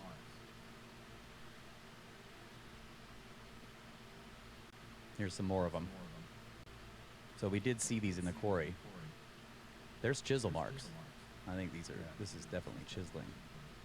Yeah. But then there's these. These things that you see all through the quarry. These are like almost a grid line of these strange scoops. They don't look anything like the, notching with chisels. It's all smooth. Yeah, curves. these are all smooth and roughly grid-ish. The squares are all roughly in the same position to make kind of a grid. Here's another look at some of them. And these also look much older. I don't know. I'm not sure. My impression is that this area of the quarry was a different style of cutting. There's also these very large scoopish marks where you can see that there's a tilt, it scoops and then it goes up, or it's like almost digging down. And in some cases these would be stair steps. So I'm kind of looking down. This is going down a slope. It is like a stair step. Yeah. Okay. Here I'm looking back up Yes. it. And you can see Kyle trying to take the picture that I just took. So yeah, you can see how and the tool here looks very large. Like whatever the tool face was, it seems to have been big. Unlike those little notches that you see with the chisels, these witness marks, what it is. This could be almost 2 feet across. Don't know. Didn't measure them. Here's more of the stair stepping. Scoop marks all over the area here. Now this is interesting. Scooping out, and there's this natural fracture or a change in the stone here. But you see the scoops along the bottom, like they're digging out this fractured area. This is not good granite right here. Yeah, or that could be also that they were digging to take the piece that's gone Yes. on Could the be. left side. Yeah. The other thing you notice about these scoop marks is that they're continuous in a lot of ways. A lot of times, like this starts here, or we can see it starting here, and it goes up the wall, and goes all the way up. And all of them do this. You can follow the lines. It's kind of difficult to see in this image, but these are all continuous troughs, I guess you would say. And they come down and go around this. I'm looking at the same fractured area here. You can't quite see it in this side. The light isn't correct, but over here you can see that they're continuous. Here's both kinds. There's what looks more. I don't know if this is the chisel. This might be actually good.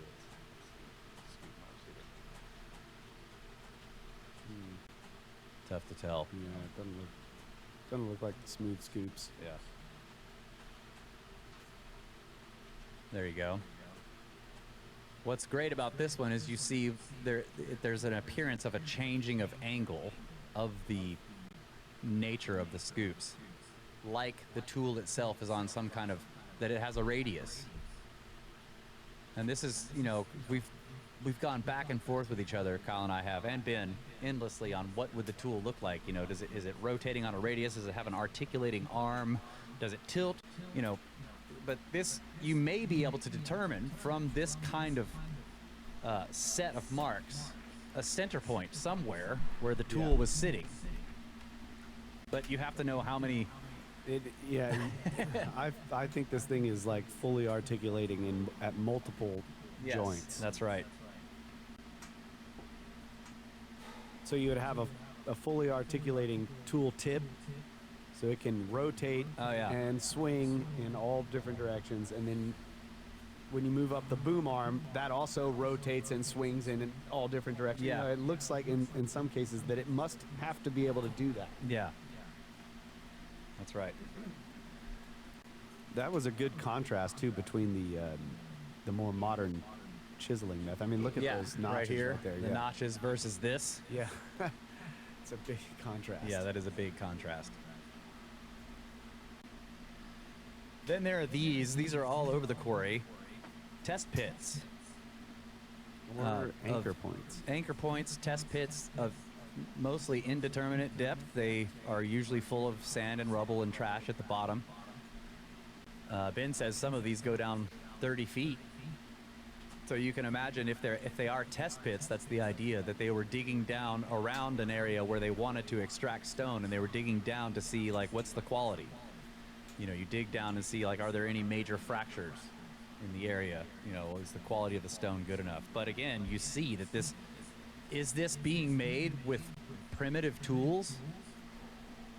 You can kind of see the scoop nature of this.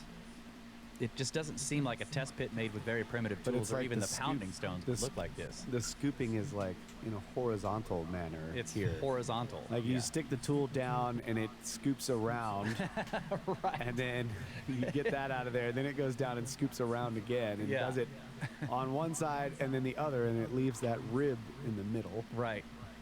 It's just it's very, very interesting. And then some of them don't have that rib. It's just like a single hole. Right. Like they dug a second one like there. that one. I don't know why I didn't get up to take a picture down in there, but this is another pit, and you can see there's scoops all around it. But then it goes up and there's this deep hole right here. So now we are going to look at this thing. This is a closer image of it on Google Earth, but yeah. We're going to actually focus on this absolutely enormous thing that's still stuck in the quarry. Again, the idea of unfinished. It is called the unfinished obelisk. Here it is. So again, pictures don't do it justice. I don't have the right words. It's massive. So It's too big. It's too big to talk about. For scale, look at our Men in Black up here. See this guy? This is one of the Men in Black. One of the guards we had with us. So yeah, this is that one. This might be Yusuf. Yeah. Probably telling us to stop climbing down into the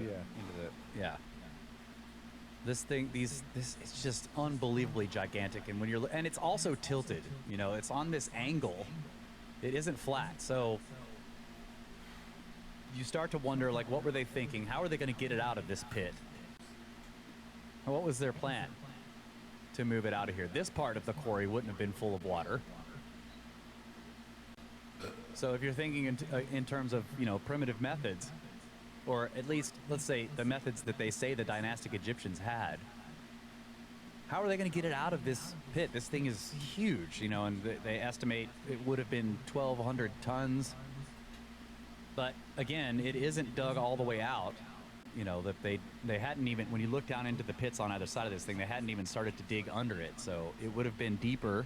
In other words, if it's larger, it would have been larger than it is now. So I guess somebody's done some estimates on what its final, cubic feet or cubic meters of stone would have been, and then how much Yeah, Does that- you would imagine it's square, at the base, and Yeah. so you can kind of figure it out because you have the width there. So if it was a square all the way around, you could figure out what the in shape would be, and then Yeah. But I wonder if Okay. 1,200 tons is like that's what it would have been when it was finished, or if that's what it would have weighed when they cut this thing out of there. yeah. Well, I would imagine that thing. I mean, how do they know what the finished? I'm thinking that this thing is much bigger Then what its than finished its product final would have been. finished product is going to be, because because it's so big, you've got to leave even more stone on the exterior, because any kind of bump, Yeah, you're gonna lose a bump giant that, chunk. You bump that corner against the granite bedrock, Yeah. you may lose a giant piece. Yeah. So you've got to leave. I would imagine they might leave a foot of material. all the way around it. Yeah. Yeah. So you're going to have a much, much smaller piece. But that's the thing that really stuck with me about being able to look at these different sites and see the unfinished nature of so many of them, and realize, okay, these are the sort of methods that you would expect from the quarry. Yeah. Then when you look at this, now you reason, well, they left a lot of this obelisk is puffy, Yeah. essentially. Yes. And then somebody's going to take the planing tool or whatever it is and plane this thing down once it gets to the site. Yeah. And Yeah, maybe you can tell even that it's not surfaced. You can see the grid mark of Oh, yeah. scoops here. Somebody dug too deep right there, or maybe they were scooping out some bad material. There's a couple of places on here where you can see that there's been removal, unlike the rest like of it. checking which is, some cracks. Like there might have been some cracks there that they were like, okay, let's go and see if we can get to the. How Yeah. deep do these cracks go? And it's like, okay, we We're good. made it all the way through. Let's keep cutting. yeah, yeah. You never know. And again, you see scoops all around this, and these scoops are more haphazard and they're deeper cut, whereas on this thing they're finer. And there's actually you can't see it here, but there's actually basically a grid of these Yeah. kinds of scoops over the entire thing. And in many cases, you can follow the grid across the thing, down the side of it, across the bottom of the trench, up the side of the trench, and then along these. It's a very regular pattern. Here's another view of it. Just taking pictures from all around it, trying to show how absolutely enormous it is. Looking down on and you can see that. I mean, even if it is puffy, they got themselves a nice square. Yeah, of course. Yeah. Yeah. I'm saying puffy because Yeah. In other words, they're going to remove material. they're going to remove. Like yeah. this, we're not looking at the finished surface here, but it's We're not looking at pillowy. It's got clean. Yeah, it's got clean lines for something that. Yeah. Here again, you can see it scoops deeper here and here. And yes, it's beveled. Which makes sense. if Makes you're wanting sense. To You protect don't want those- that sharp. Yeah, exactly. Right. That sharp corner can like if you get it bumped, it's likely to take off a lot more Yeah. than if you bevel it. There's not as much of a what they call in like when you're napping, they call it a platform. Yeah. So that beveling right there basically removes the platform because you need at least a 90-degree angle to hit it here and to take off that bit of material. So if you bevel it, it makes it extremely hard to take a chunk out Right. that's, you know what I'm saying? Yes. That goes deeper than where you hit the stone. Yeah. That's right. And here's a look at the top. So even though, I mean, this is why they call it an obelisk. They were clearly tapering the top edge of it here. And I think the whole length of it is tapered as well. Oh yeah, it's absolutely tapered, but the top of it looks obelisk-y. Yeah. Yes. It's obelisk-esque. Yes, obelisk-esque. Or as Matheson wanted me to say, Ophiuchesque, or Yeah. Ophiuchus-esque. All right, we can take a break now. We're kind of going way over. Okay. All right.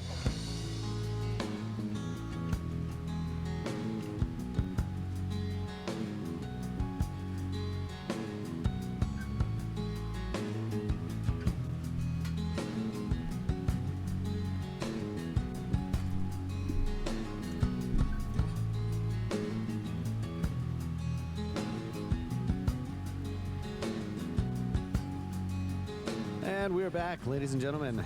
Possibly the final segment, not sure. Russ wants to finish his presentation. And yeah, man, it's great. Great so far. This was also delivered live in front of a live audience at a couple of the Contact the Cabin events, one with Randall and the Randwolf tour. Yep. So yeah, you're honing your skills here. And I'm the heckler. Yes. Keep throwing in 2 cents. But yeah, let's keep going. Yeah. So we're still looking at here's another. This is one of my favorite pictures of this thing. All right. Let's just all sit here and be quiet and think about how gigantic this thing is. Yeah, I'm going to talk about it. You can see at the bottom there where it's like they're going down the side, but then you have the square grid pattern at the base. Yeah, that's right. Down in the trench. Yeah, it's the grid pattern is real clear here on this, and it does. These lines continue and go down the wall and across the bottom and up the side of the obelisk and across the top. Well, but on the base, it looks like they're using the same method there. There's 2 different methods apparently. Yeah. There's like an actual a scooping. This looks like a plunging tool. Yes. Okay. It's plunging down and stopping and just coming back up, and then plunging down and stopping and coming back up. Yeah. But it's square. It's not a tube drill. Right. It's not circular marks. I'll zoom in on that. And then on the sides, you can see the plunging marks along the quarry side, not the work itself. Just going down the wall of that trench. Yeah. And so, yeah, I didn't get a really good look down in the bottoms of those trenches. It's very hard to see because the contrast, the camera actually can see further down into the trench than you can with the naked eye. That's right. Because it's so bright where the sun is shining on the surface of the quarry, and then there's that shadow in the trench.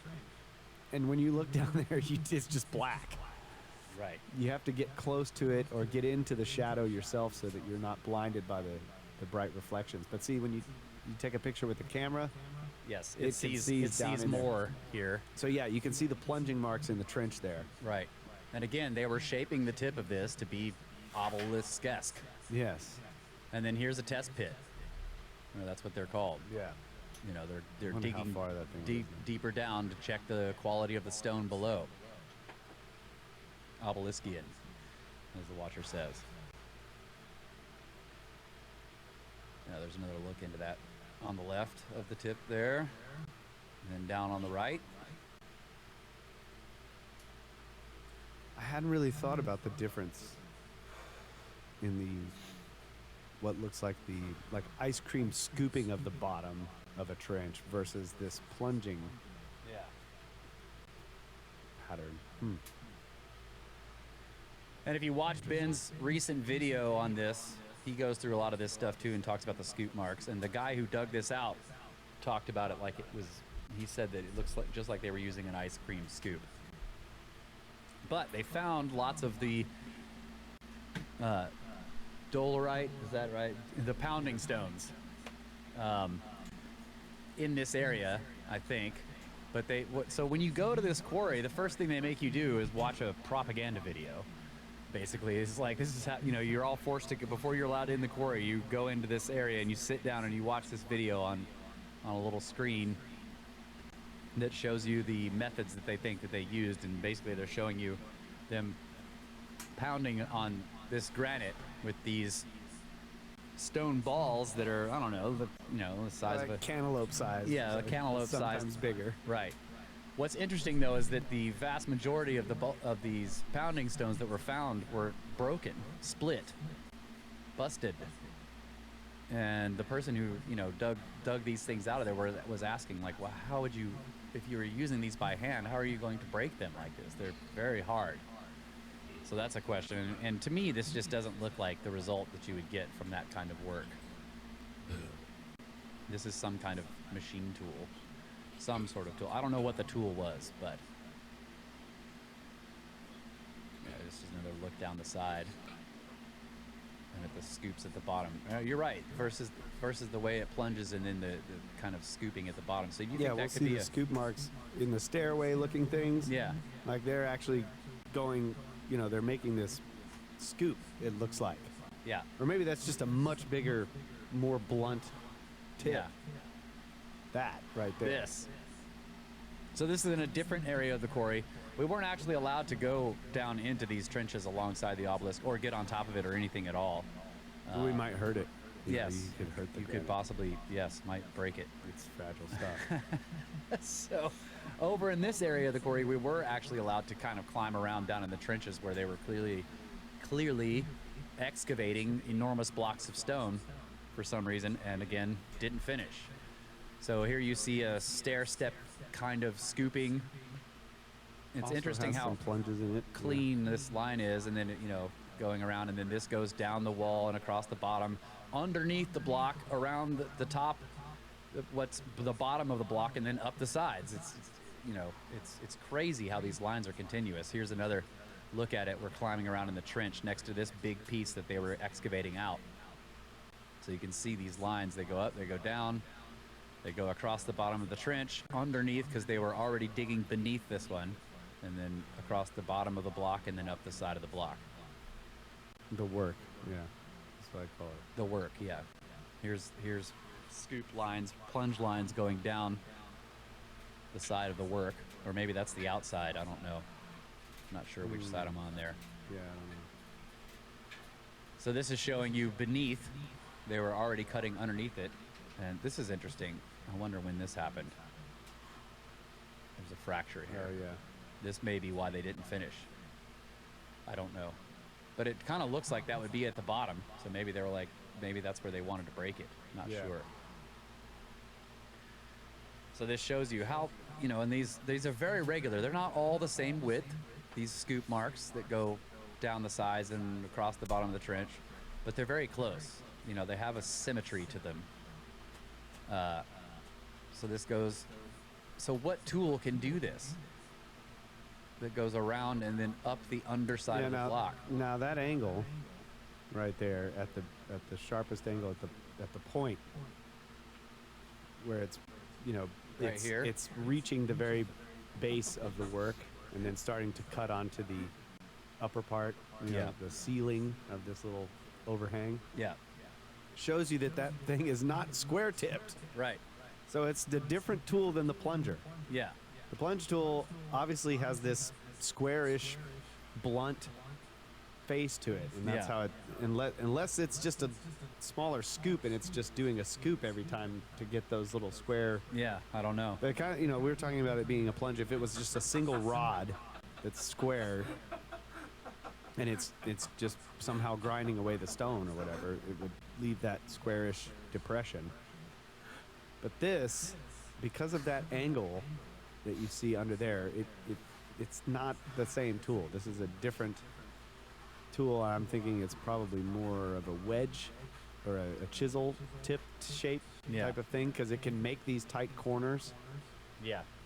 I don't know what the I tool don't is, either. obviously, but I'm just saying that does indicate that it can't be like a square piece. Like how do you Right. get that tight? And corner? also, if you're using pounding stones, it seems ridiculous that these huge ridges would be left. yeah. This would be the first thing you would attack with your pounding stone if you got down in here the next day. I mean, you wouldn't even bother with that because it's so far away from the work. What do you need to attack that for? yeah. You know what I mean? That was another thing, that the fact that there are these giant depressions in places where you didn't need to do all that work Oh, I see what you mean. Like, you wouldn't even have dug this deep to in leave the that first ridge. place. Yeah. Yeah. This seems like excess. Oh yeah, in other that's words. Yeah. definitely excess. Yeah. Yeah, this is another look at it. Look how this thing comes down the wall at an angle, goes around the bottom here. I mean, you can see it does look like multiple Yeah, multiple scoop attempts. or attempts, whatever. but the lines are just continuous. It's amazing. And then this does go up, and then up the face of the work. And I love how there's this slight, there's an indication that fact they were following this white line. white line in the stone. This is it's like, what was is the is the operator way up high on top of the quarry somewhere? Can he see that? Like, Can how you does he feel even? it? Yeah. Can the tool sense that Right. it's a different material? Yeah. So look at the right side there. Go where the demarcation is, where it looks like a different take. Right? Go down. Down boom. here. Yeah. Well, right there. Yeah. Look at how it continues along the trench in that way too. Like when you go along the trench, it does look like it. They Yes. stop each Right time here. right there. So that I'm wondering if, thinking of an articulating tool, it's going straight to a certain point, and that's where the tool then changes direction. Yeah. So not necessarily like, oh, let's take it out and take a second take, because you wouldn't do that exactly on every. Right. It's just wild to look at this. It's like, what were they using to do this? I love analyzing it like this though, because I'm done with the Dolerite pounders idea, and I don't care if I'm saying it right. Stone balls, no. Pounding stones. I just like, I think of this articulating tool that can somehow quickly grind this stuff away, Yeah. or in a machine manner, grind this stuff away without destroying the tool tip. Yeah. And so, yeah, that regular mark going back along the channel there looks to me like, well, this is where the tool changes angle. So it's like you reach to that depth, and then the operator changes the angle of the tool and starts to move in a different direction. So that's like, Yes, it's a continuous scoop, but they're changing the angle of the tool. yeah, so it's more regular on the surface where they're not ever having to change the angle. You can see this nice, clean Right. sweep coming down. But where the angle has to change, you can see they change angle once, they go a little bit, they change again, they go a little bit, they Yep. change again and go a little bit, and they Yeah. do this over and over, and it's a little segmented. Yeah. And that's just the way I look at it. I agree. And again, back to the theme of this presentation, why didn't they finish? Cut that one out. Yeah, I have to apologize for all the coughing and sniffling and stuffy nose and sneezing and whatnot. It's just fighting off some serious allergies or a cold or something here. Yeah. So they didn't finish this job. A lot of work was put into cutting this thing out of here. A lot of material was removed, and they never finished. Okay. Now, let's go back down the Nile, up north to the Serapeum. You can see that I didn't measure the distance here, but there's where Giza is, and the Serapeum's pretty close to it. Not much to look at on the surface. It's just really a hole out in the desert. And all I'm going to show you here, we're just going to go through a bunch of pictures of boxes. But notice the scooping on these things. And also, most of them are open. That one's open. The lid has been pushed towards the camera here. This one has been pushed away towards. But notice these. And it's difficult to take pictures in here because it's dark. But here's a scoop. You can see these scoop. These are very fine and they're polished. Interesting. The scoops themselves are polished. Let's go through a bunch here. Look at, and I love the, what this discontinuity. This vein right there of These some veins. other material, Yeah. some other crystal in that granite, yeah. You're right. And the scooping on the edges there. Right. There's one box that has like an entire lower corner is just gone. Like they just cut the corner off.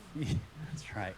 Yeah, some big scoops taken out here, but the scoops have been polished themselves, but they didn't remove them. So they wanted these, they wanted these sort of prism shapes. It's clear. The lines on these are unbelievably beautiful, but there's all these strange scoop marks, like somebody had a giant scooping machine, again, like we saw in the quarry, like we saw elsewhere, that could just remove this stone almost effortlessly, and then they polished it without flattening it further. Like they wanted the overall size. Like in other words, if you'd have flattened this completely where the scoops would be out, it would make the lid thinner. So they didn't do that. Yeah, so they're beautiful, yet they are far from perfect. And Yeah. we did see some boxes were incredibly perfect. Yeah. So it seems that in the case of the Serapeum, the exterior form was, although in many cases highly polished, they didn't care that it was asymmetrical because there were random scoop marks and some corners cut off and Right. different bevels in certain places. But this picture we're looking at here, it shows you the scooping at the edges. Kyle's hand is on it right here, but then you just see these unbelievably clean lines running down the top of the lid. Like they were doing precision work, but they didn't care. In some cases, those lines were a little wavy. Yeah, but they'd they be were wavy, Like, yes. They were like this, it's like, But look at that. yeah, it's awesome. Just and again, the pictures don't do the size justice. I've got a few in here that'll kind of give you the idea of the scale of some of these boxes, and I guarantee you that they're much bigger than you think they are when you're looking at these images right now. There's one with a huge amount taken out of the top, so that changes the line here. Yeah, that's what I mean. It's like, They scooped a They lot didn't of mind. material. Right, it didn't matter, but it's still overall they're looking for this prism shape. yes.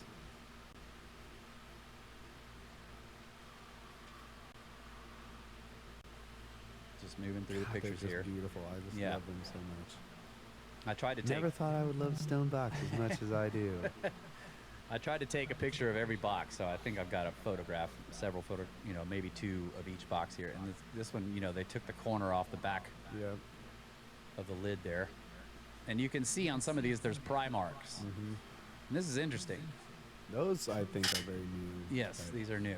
I mean, not very new because the boxes were all Newer. open when they were found. Yeah. There's one where they took a big chunk out of the Yes. front corner.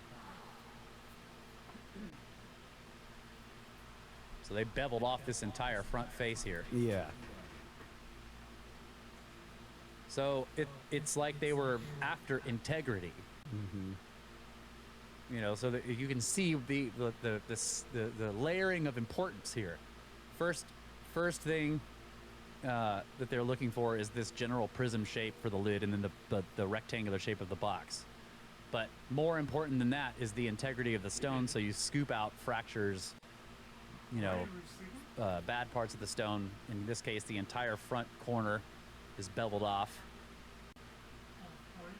Now, This one's broken. I've heard the idea that they cored out the boxes and then they cut the bottom off, and the bottom became the lid. How do Yeah. we know that? Is that I'm not sure how we know that. That's a good question. This gives you some scale. God, that's a lid, dude. Just sticking off of that thing.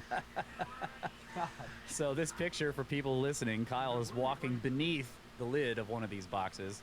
The lid is probably a foot above his head, maybe more. Now that's the short end of the box that I'm on. That's got to be. Yes, I think so. Yeah. So the length of the box is going way back into the tunnel. That's yes, you right. can tell by the arch of the ceiling there. Yeah.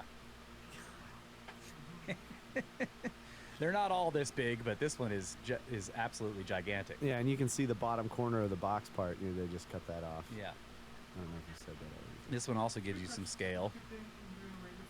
You can see, you can walk beneath this lid. You only have to duck a little bit, or maybe not. It's real close to your head when you walk beneath it. This is the one with the writing on it. This is how they date And the floor is all the raised boxes. That's as right. well. You're standing on this one. This is the one where that's the only box in the place that's designed for tourists to be able to go down in and walk around it, and it's because it's got this scratched graffiti on the thing. Right. The rest of them you're not supposed. So in this picture, Kyle's doing something extremely illegal, and so am I because I'm down there too.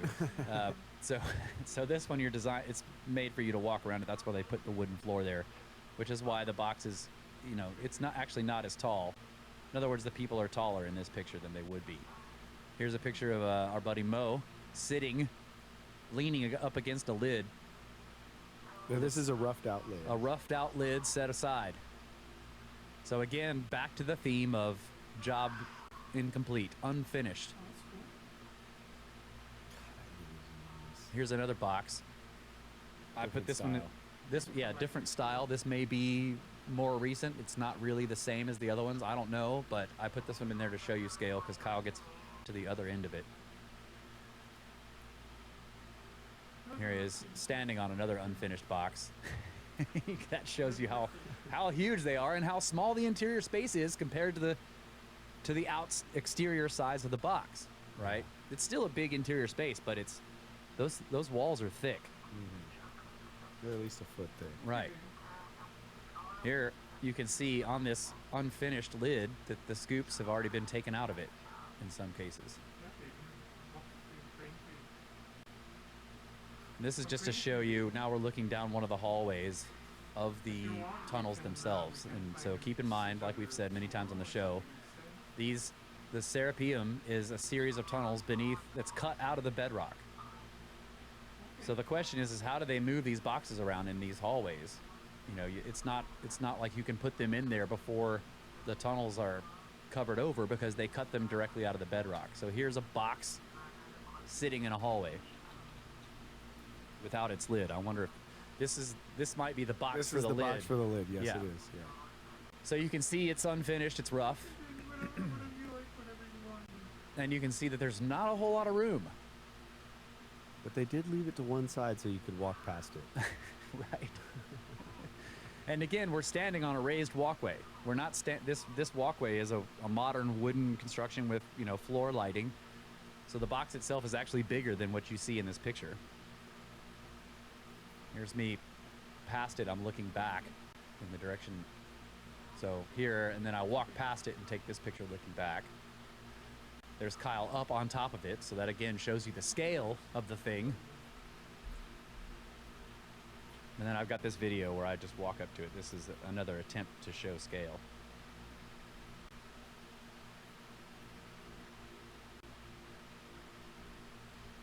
And yeah, again, It's taller than we me. don't know how. Yes, it is, but we don't even know how. You're looking up there at the edge. Yeah, look up. Then I go around the side to show you how narrow a passage it is between the box and the wall.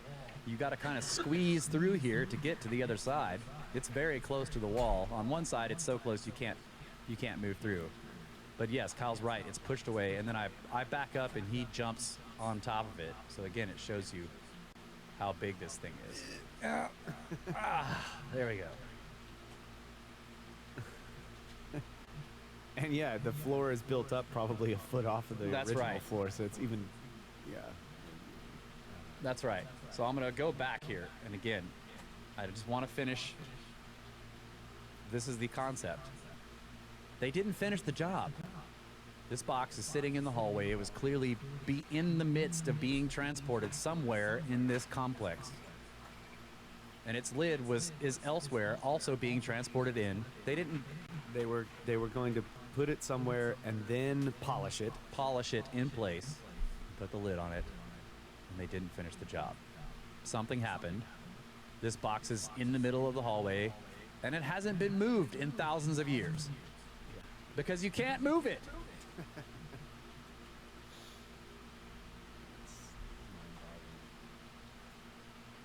Yeah, just I finish off with a couple of pictures of the graffiti. Now, Standard Model will tell you that the people who made these boxes wrote this stuff on there, but Yusuf points this out multiple times. If you've watched Ben, Uncharted X, you've seen this multiple times. But the quality of these glyphs and these lines, I mean, it's not bad, but it just doesn't match the work. See how wavy the lines are? They're not polished. They're clearly cut into the polished surface. You can see that whoever did this, they were trying to do a good job, but they just couldn't match the quality of the stone itself. It's graffiti.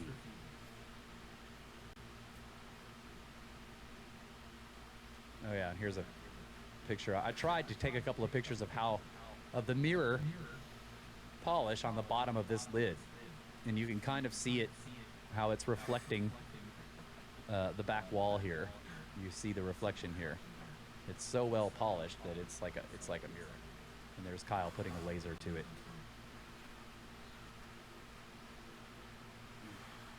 I'd like to be able to do this. How do you mount that thing to make the laser go across, where it's right at the edge? You did a pretty good job. But yeah, when Kyle was doing this with the laser, you could see that there were that it wasn't perfectly there flat. were minute changes in Yeah. the surface. Yeah. It wasn't perfectly flat. So the laser right there just stops. It's hitting a high spot. Right.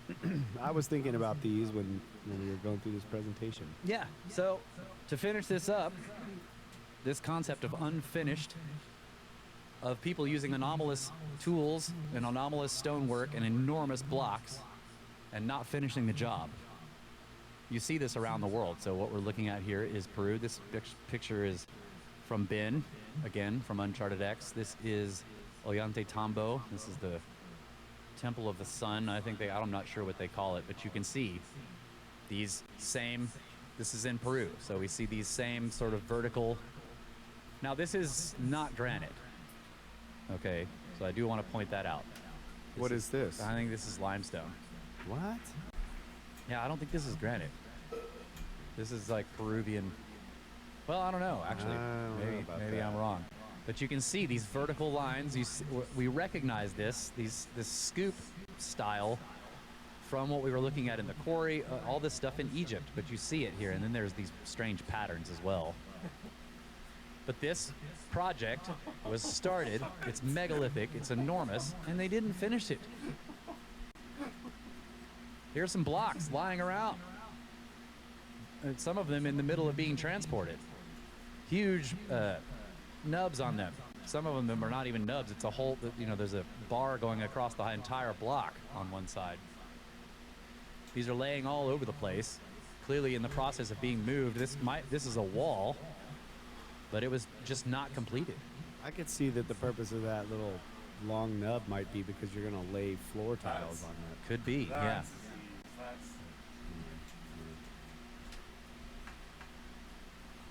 Again, look at where the nubs are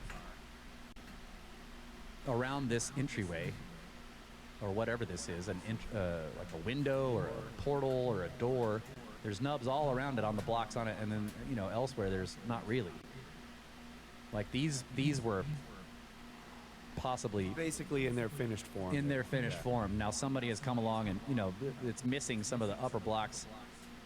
So this is, again, you see the two styles. This is Inca and maybe even modern repair work here.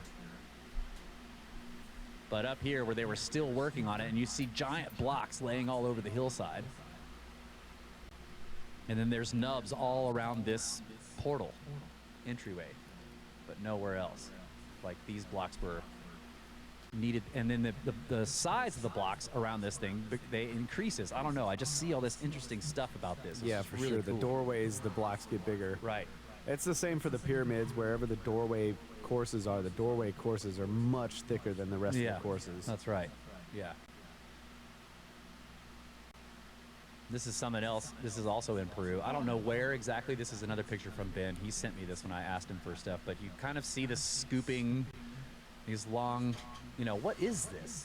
What even was this?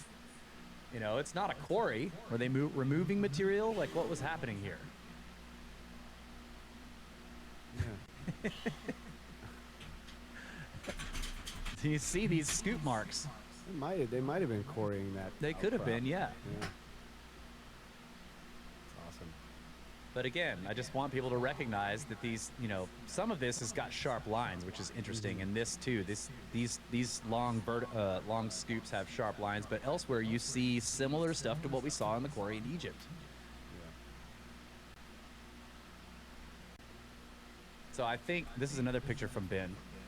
I was wondering about this. Is the top left puffy here, Yes. pillowy? That's what it looks like. Like they hadn't finished the top part of this, but they'd finally finished this, and you've got all the blocks going. It's like they may be about to set another course, and they just haven't cut. They haven't specific right, they angles. were finishing them in place. It's great. Yeah. Yeah. Yes. And look at the stone they were using. Full of all these holes. I don't know. Maybe this is recent. Maybe this is erosion since the building. I don't know. And to finish off Peru here, these are pictures from Ben. That is a stone on its way to a site. So they had brought it down from some mountain, and it's going to go up another mountain, but it's just sitting here in the roadway. And again, no one's ever moved it because they weigh too much. Kind of Road goes- shark tooth freaking like Road goes around it. I don't know what it's that like is. some kind of This? That is the strangest looking car smell thing I've ever. It makes your car smell like a monster. Yes, it's full of squash bugs. It looks like it's got shark teeth all around it or something. Sorry. Yeah, it's clearly a block, but it's just out here in the road, you know, and the road goes around it because you've got a dozer and you're making a road, but you still don't want to move that thing, so you make the road go around it. Okay. Easter Island, unfinished. Moai, in the quarry still, and they have the faces on them. How many of them are there? Several. Look at that monster. Oh, look at his arms coming down. Yeah. And he's tilted. Again, Oh, yeah. at an angle. I love how similar this looks. You know, no, this is a different kind of rock. But I love how similar this is to the unfinished obelisk, sort of. You know, he's tilted at an angle. The top part is up high and the bottom part is down low, and then, I don't know, they've already cut the face out of it, at least roughly. Giant trenches around it. Yes. I'd love to see the bottom of those trenches. Like, Here's another one. I mean, they were putting details on this guy. Unless these were added later, I don't know. Like maybe nobody finished it and somebody else later comes in like, well, let's just go ahead and make it into a face. That's possible. Again, we're looking through. Here's one out there cutting out of the side. Wow, that's cool. I've never seen that. And then this one laying down the other Yeah, there's way. one here. Is that one still here. attached Got to a the nose. bedrock I too? don't know if this one's still attached or not. But yeah, there's two of them. And he's got his nose and his lips and his chin, you know. I mean, like they were not cutting like blocks out and then shaping them in place. They were so it's making the faces It's a in. slightly different. I mean, at least on the obelisk, they were making the pyramidian top. Yeah. It's like these are kind of giving you the rough out of the face. Yeah. Well, hell, maybe they finished it in the face. I don't know. Isn't that interesting? That they haven't even cut him all the way out of the. Yeah. You know, they don't have his right side cut out yet, and they're already making noses, and you know, it's amazing. But in the case of the granite pillars, they would cut these giant blocks, right, and then carve them down into a. They wouldn't cut the pillar shape out. Yeah, I don't know. Do we have any pillars still in the I don't know. Ballback? Again, didn't finish the job. Now, are these the ones that they've more recently excavated? Yes, this is that one looks this still is- attached. This is the famous one. The one on the bottom left there still looks like it's attached. To Yeah, the some of these are still, they may be still attached. But they were already cutting, you know, it was like you put this on top of this. Yeah. I don't know what's going on here. This block is not attached to this surface. They just didn't, the archaeologists didn't remove all the material clearly because, you know, but the block is sitting here. So what was happening here? And they didn't finish the job. Now these are limestone. Yeah, I think so. I'd like to see these things up close. That gives you some Look scale. at the marks on the top edge of that one. Yeah, this is.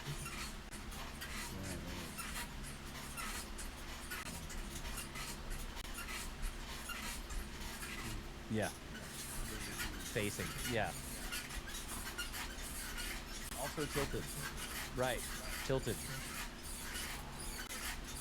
This gives you more scale. You know, I don't even know what's happening here. We need to get to this site and get down in here and look around. I want to be like that guy. Yeah.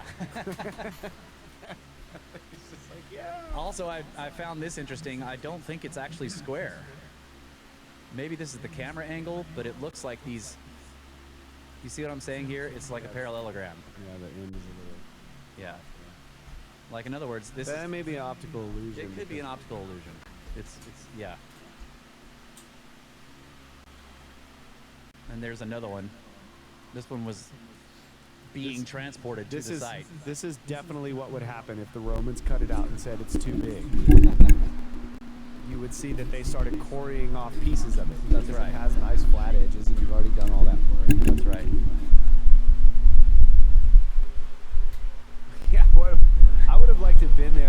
did they drop that? Thanks for being here. It's trying to get it. Oh well, let's just go grab another one. Yeah. That suggests to me that that whatever rigging situation that they had, they weren't singing them into place. Otherwise, they would have just sung it out of the hole. And no, it was some type of infrastructure that they needed to move it, and they had a specific way that they could move it. And if it fell, it's not worth it to try to go get it because it's out of the range of your instruments or your machines to pick it up. Yeah. So you just leave it. And somebody did come and cut pieces off of it. Or That's what I'm talking about. Yeah. Like that right there is like, yeah, I could It see was the exposed. Romans. Yeah. That one's much closer to the site. Yeah. Cut some blocks out of that Yeah. thing. You don't have to go all the way to the quarry. They quarried it, and it's still mostly there. Yeah. It's so big. This is China. Yangshan. Now, I don't know what this is, but this is... They call this a quarry. It looks like it. They say that these were supposed to be monuments, but they're too big to have... I mean, I don't know. We'll keep looking here, but you'll see the scale of this. It's just completely ridiculous. But I mean, that one looks like a modern quarry would look. You have that gigantic sheer face on this wall yeah, here. but this is ancient. I know. Look at this. I'm just saying, like that's. Did somebody really intend to move those? What? That one on the left is still Yeah. bedrock, right? No, the story is that these were cut as intending to be single pieces that were going to be moved somewhere into a city to stack up a monument. Of course we're gonna raid Ninja Lifestyle. big Of this course. is.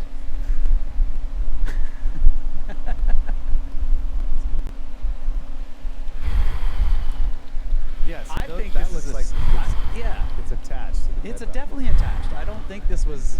I don't know. To me, this looks like they were making a rock cut Yes. thing. Sculpture. This was not going to be moved somewhere. Yeah, I would agree with that. They're quarrying out stuff around it, but they're moving pieces. Yeah, except that then you want to know why they're nubs if they never intended to move it. There are nubs on this. It's like, just look how gigantic these pieces are.